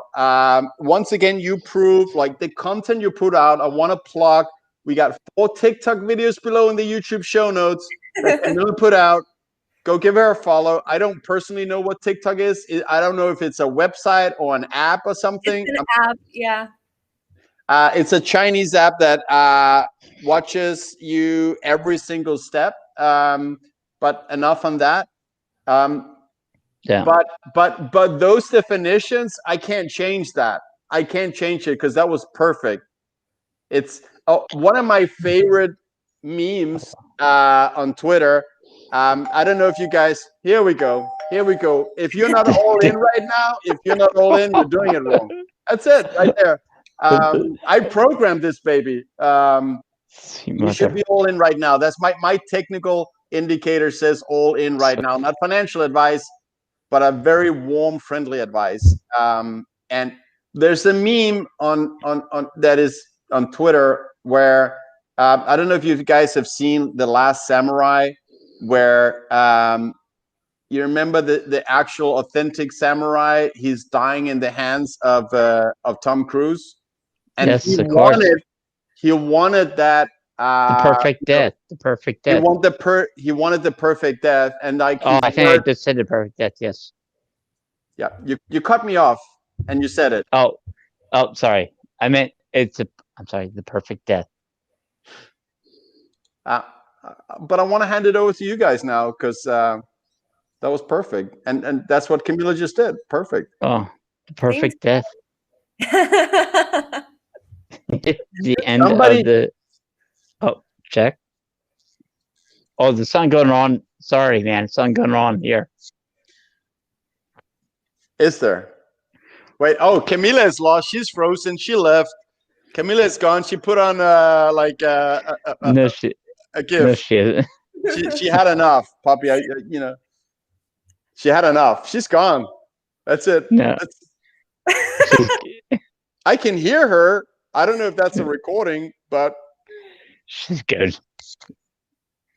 I apologize, Poppy, for ruining the show that Camila, I spoke so much that Camila left us. Camila, if you can hear this, all you got to do is leave it and then go click on the link again for the green room, and you'll there she is. I was always here. Yep. Blink twice is talking to you. Blink twice if you need help from the chat. Amen. All right. Honestly, like on top of that, that different set of definitions, which I am absolutely loving. And I have a question for you coming up on that. I'll start with you, Puppy, because you've said way too little. You're sitting there being a shy little girl. Go ahead. Okay, talk to me. Well, I don't, it's not really fair. There's pretty denigrating at the end of the day if you consider someone to be a girl. I mean, let's be honest, Anders. To equate someone to be a girl in 2020, ooh, not cool. Not cool. Go ahead. Okay, call me back when you're ready. You got me good. You got me good. Absolutely. But you know what? And I just want to say that to everyone. I warned you. This is not the political correctness show. If you want to cancel, go ahead. We didn't charge you to be here. But So go ahead. Yeah, but now you took me off the main street. Now I don't remember what I wanted to say. But in comes Pedro, Pedro the retweet, and he's helping out his brother here. With a question, when 100,000, Camila? Pubby already said by end of next year we'll reach it. The bear, the grizzly. When do you think we'll hit 100,000, Camila? Nice, yeah. Go. In May. May? Yeah, that would be an amazing birthday celebration. So I'm saying May. April. April. Someone said April. Okay, so let's make it April, May. April. It's April. Easy. That's it. For the record, and this is, as you said earlier, Camila, this is stored forever on the internet. For the record, I'm going to, just like I said, you were 26. I'm going to have to go with June on that one. And Poppy can call me a bear, but I went all in. He's diversified. That's it. That's. Oh. So Camila, since Poppy now is in the corner of shame, let's keep it going. Do you have any more? No shame. No, I'm laughing because guess what? I win either way. I win every corner. I win everything. If you're not all in right now, you're doing it wrong. That's all I'm saying. So I programmed this actually for you, Puppy. Thank you. What is that? It's the all-in app. It'll say a ding dong every time you're supposed to be all in, and when it's not saying anything, it means you're not meant to leave your all-in position. I know it's difficult to understand. I'll explain it for you one day. No, that'd be fantastic. I need someone to explain to me being all in, because guess what? I've been buying Bitcoin more than a lot of you bitches. So when did you start, Pubby? Oh, questions now? Questions, really? Yeah. Oh, so in the end of 2017, I said, man, what the fuck is this thing? Getting a lot of money pumped into it. Nice. That sounds interesting. Whoa, that really sounds interesting. I'm like, fuck it, all in. I'm borrowing money. I FOMO'd in at the top, baby, at 17,000. Pubby jumped in. Nice. And I threw the back of the parachute off my shoulder, and yeah, I had 3 years just in a rabbit hole. It was fucking fantastic. That's awesome. Yeah. So I wanted to say something. I was just remembering it. Yeah.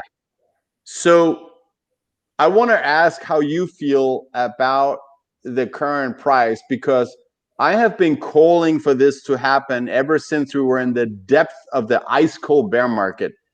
But I will say I'm surprised about what it's like to be here, because even though I rationally said, you know what, we're going to reach, we're going to go to 20, we're going to go to 30, we're going to go to 100, we're going to go to 200, 250, 300. I'm still surprised about my emotions of being here. I'm thinking like is it really happening? Is it really happening? And I didn't prepare. You know, it's hard to be emotionally prepared for this. Camila, what is? I mean, okay, so you only been here for 2 weeks, so it's not like you can say, oh, how did I feel 2 years ago? But what's it like for you now? We're hitting 23. Honestly, I mean, it still is a pretty big jump from when I first started, right? You don't expect I didn't expect that big of a jump so quickly. Yeah. But it's funny because I posted, I asked a question on Twitter, like, okay, so you open your phone, Bitcoin's at 20K, what do you do? And then it turns out that the next day it did happen. And I was just like, you know, I had goosebumps. I know I haven't been here for so long, but I had goosebumps because I was like, this is just a testament that what we're expecting is happening. You know, we needed to go past that step of 20K in order to be like, whoa, this is really happening. You know, it is possible. So I honestly feel like, yes, maybe I did get on when it was on the pricier end, but in reality, we're still in so early. So being in 20K just got me super excited because it was just testament of what's to come, that it is possible to break those ceilings over and over and over and over again, and that we are literally just getting started. Can it go down? Sure, but you're always hopeful, like if it made it, it can shoot back up. And I'm just excited. I'm super, super excited. Your husband must be so proud of you because, I mean, it's like the way you're describing it. You've been here for 2 weeks. You're saying things that that I'm thinking myself, and you're putting the words on it that is matching it, which is I really I find it hard to believe you've only been here 2 weeks. So what you said, and I didn't. I just want to say for the viewers, first of all, thanks for being here. Oh my God, we got HODL Depot as well in the house. Is Hey! right? It's so what you're saying. So as I was saying about Pubby, I didn't kick him off. He's not been muted. He's not been canceled. We don't do cancel culture here. We want to hear everyone's opinion. We don't judge. But I think he must have had some technical difficulties. Maybe he had a node he had to reset. I hope to see him back in the green room so I can throw him in on the chat or the screen. But so what you just said is exactly the feelings that I have. And I've been here a few years, so that's why I'm impressed. The fact that we reached 20,000, the fact that we breached all-time, the mental all-time high of 20K, even though we are still only at 22, 23, it kind of confirms that whole parabolic move that we kind of know is coming. So being here, it kind of confirms that, oh yeah, we're going to 300. Yeah, exactly. It just makes you become a lot more bullish because it gives you a lot more confidence, more faith, you're less fearful, and you're just more excited and optimistic about what's to come. So I don't think it matters how long you've been in the space, as long as you realize what you're in.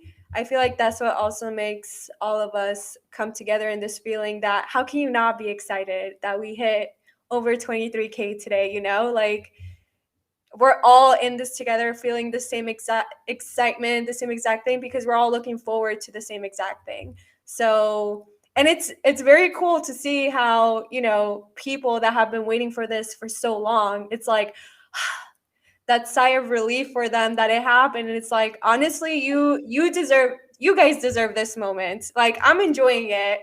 I just got in the space and I'm enjoying it. But you guys that had the strong hands this whole time to just hold on and hold on, you guys deserve this moment, and the best is yet to come. So it's all super, super exciting for me to witness all of it. If Greg watches this on replay, because I know he had to go, he's gonna get me for this. But when you're saying this, like I want to cry, because for 3 years I waited to be back here with frustration. I've been convicted for the long term since day one of the second time around that I came around to Bitcoin. Like even when we started dropping in 2018, I knew the name of the game was Infinity, but you know, it's been a tough times, you know, going through it and not knowing exactly when we'll be back.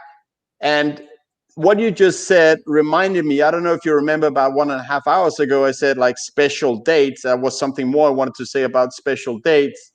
Today, it's exactly 3 years ago that Bitcoin hit its previous all-time high. 17th of December, 2017. At That's the price, sorry? that's insane. Yeah, the fact that it's happening all over again 3 years later at this date.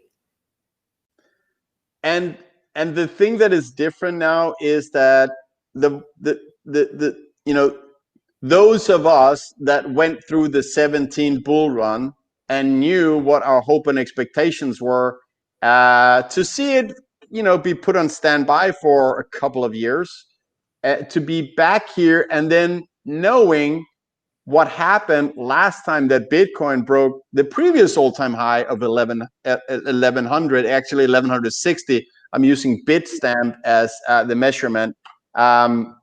Then,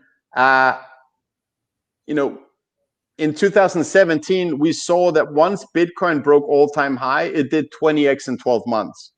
So sitting here now and imagining that Bitcoin does 20x in 20 months, 12 months, 1 year, it's mind blowing, and that's why I gotta say now he's not here to defend himself, but I gotta call Pubby out as the bear, throwing out numbers like 100,000 until we called him out and he changed it to 400 or 500.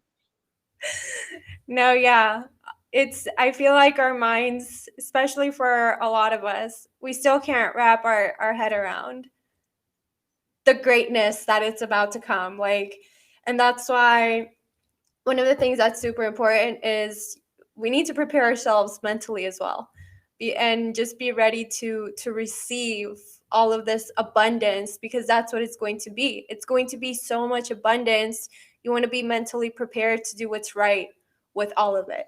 So yes, get your Lambos and stuff if you want them, but it's not just about that. It's not only a lot of money, but so much responsibility in our hands. So much responsibility that what are we going to do with it? We have to prepare ourselves, read the books, personal development, all of those things, because you want to be in the right mindset when all of this comes, and be ready for it, because that can drive anyone crazy. Yeah, I mean, as much as I'm kind of like trying to communicate, I don't know if I'm doing a good job. Although I rationally knew we're going to go to $200,000 per Bitcoin, I wasn't even emotionally prepared to hit 23,000. And I wrote, more than half a year ago, I think it was, I wrote on Twitter, I'm not sure if I have enough endorphins or dopamine in my body to last this bull run. And I got to be honest, I got to control myself and my emotions. A day like yesterday, where Bitcoin shoots up pretty much at 18% or something. And I got to tell myself, don't get too excited, because if I get too excited now, how am I going to keep this up? This bull run is going to be long, but I would say, anyone who took some of their savings and threw it in on this, potential money of the world, I would say deserve it. I'm not saying I deserve it, but anyone else that are supporting Bitcoin by simply buying Bitcoin, helping it to grow in value, spread the word. When you help Bitcoin grow in value, you are pushing the number go up technology, which is what brings in new people. So you're taking a risk with your savings in order to help this project that I will now call no longer a project, but like Michael Saylor, I call it the future of money of the world is already won. It's game over. You use the word abundance again, Camila. Great input from you here today. So I want to highlight that we did an interview with Jeff Booth about, I think it was 2 weeks ago. And on that note, so the second only ever girl we had in the chat was Jeff Booth's mother. And she gave us some love, saying she loved the show because it was just fun and informal. And that's where we want to stay. We want to stay feet grounded. But since you brought up the word of abundance, you made me think of it. So this is Jeff Booth's book, The Price of Tomorrow, and why deflation is the key of an abundant future. And I want to stress to everyone that it's a great read. This explains why a deflationary money like Bitcoin is the future of the world. And I know I started the random central banks earlier.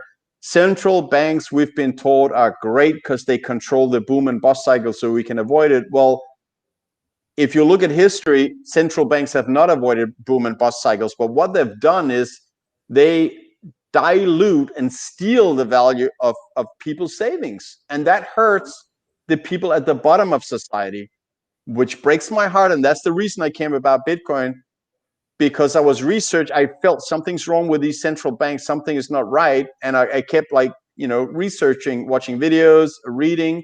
And Jeff Booth hits it home with The Price of Tomorrow, explaining why a deflationary money is better. In deflation, money that becomes worth more doesn't mean that we don't spend it, that people lose their jobs. No, if you look at the prices of mobile phones, they go down when you look at what they can do and their price. The price of a mobile phone at, say, whatever, 64 gigabyte, so-and-so processor, not gig, I don't know what if it's gigabyte, yeah. That goes down, but people are still buying mobile phones and people are still kept in jobs. It is a scam and a lie to say that we need to ruin the value of money for people to spend their savings to keep people in jobs.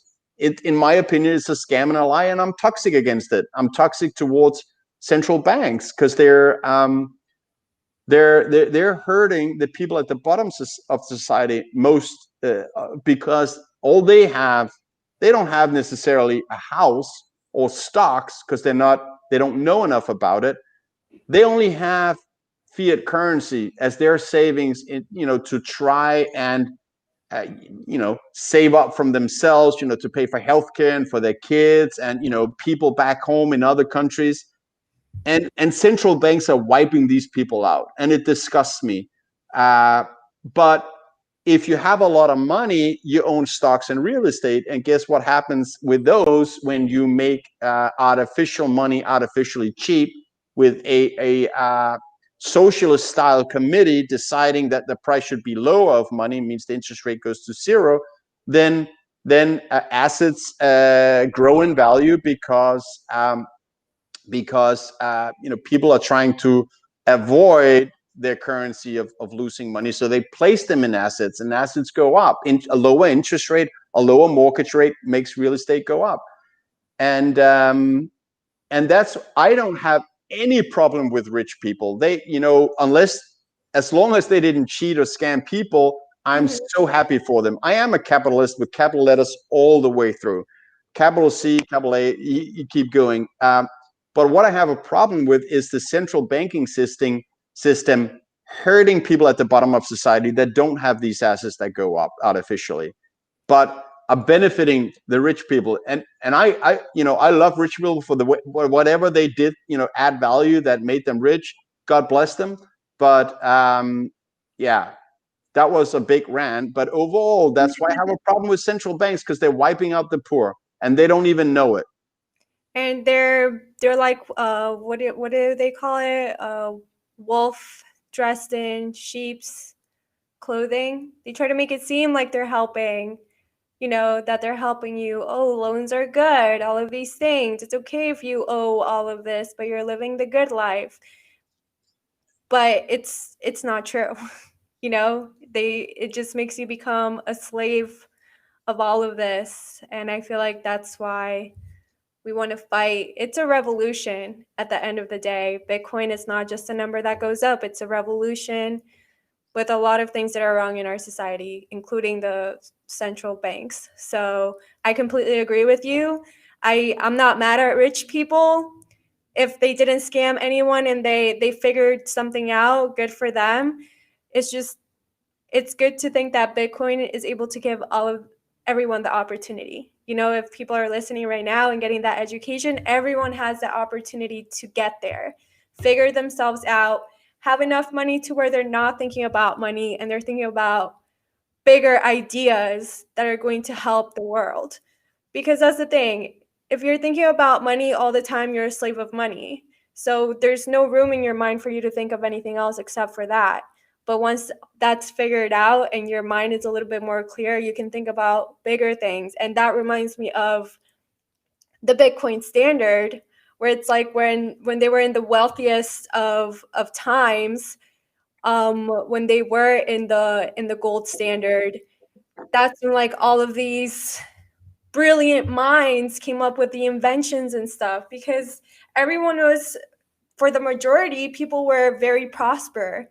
And so they have time to think about other things. But right now, people are zombies, robots that just think about, I just need to work so I can get money, money, money. But then there's not enough money, so I have to do it all over again. Like, it's a very sad society that we live nowadays. But if people listen, actually put in the time to learn about Bitcoin and how that can make a difference, I feel like that's the biggest step. Education to knowing what Bitcoin is, spreading the word, becoming part of the revolution, because that's what it is. In theory, it's a revolution. We're fighting a very corrupt society right now. And if we do that together and link up, I feel like that's probably why I'm so optimistic that these numbers are way higher than what people are saying.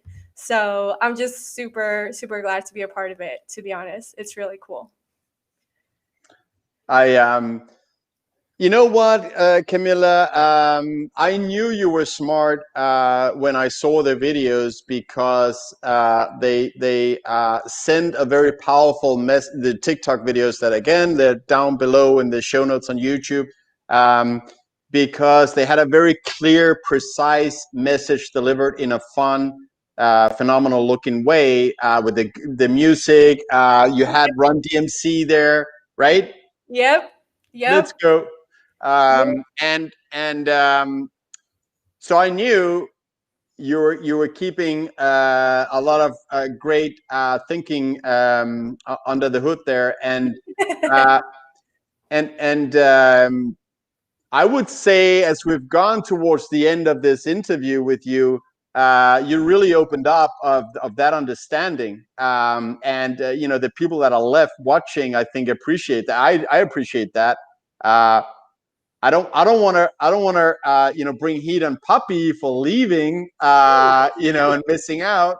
But I do wonder what happened to him. He gone. But it's okay. We'll have to do this again some other time. actually, okay. Fair warning, here comes an honest statement. We totally agreed on this. Like, this is a setup that this is the way we can get you back, by saying that there were technical difficulties and that we wanted you to, this was the only way we thought, okay, how can we get a Queen Camila to come back? And we're like, okay, let's set it up so Pubby just disappears, and we say, okay, so because we had those technical difficulties, let's do it another try. Gotcha. Let's do it, Camila, before you reach an accumulated 100,000 followers on your social media. Okay, so next year, please. You know, we're doing this again next year. And thank you so much for sharing your experiences. I can't believe you've only been here for 2 weeks. It must be your husband giving you a lot of great learning on the podcast, the Bitcoin podcast. But yeah, you've done amazing. You're killing it, as I've said on Twitter. Really appreciate having you on. It's been such a pleasure, and I love the knowledge and ideas, concepts that you've been sharing with us, honestly. So I want to give you a chance to have some final words, some plugs, and remember, all Camila's social media down below. She uses the same tag on all the social media, so it's fairly easy. Just click down below on YouTube. Check out the other links, because we got a lot of links to our boys in the chat.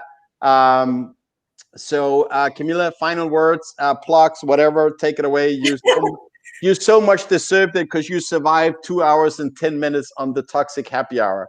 Thanks. Yeah, I just want to say thank you guys, obviously, for having me here. I know I'm a pretty new person on the space, and if there's something I can ask from you guys is, whenever you guys contact me on whether it's on Twitter, TikTok, or whatever, just keep me accountable because I want to make sure that you guys challenge me. And by challenging me, I know that I'm going to become better and articulate things better maybe in the future, in future happy hours and stuff.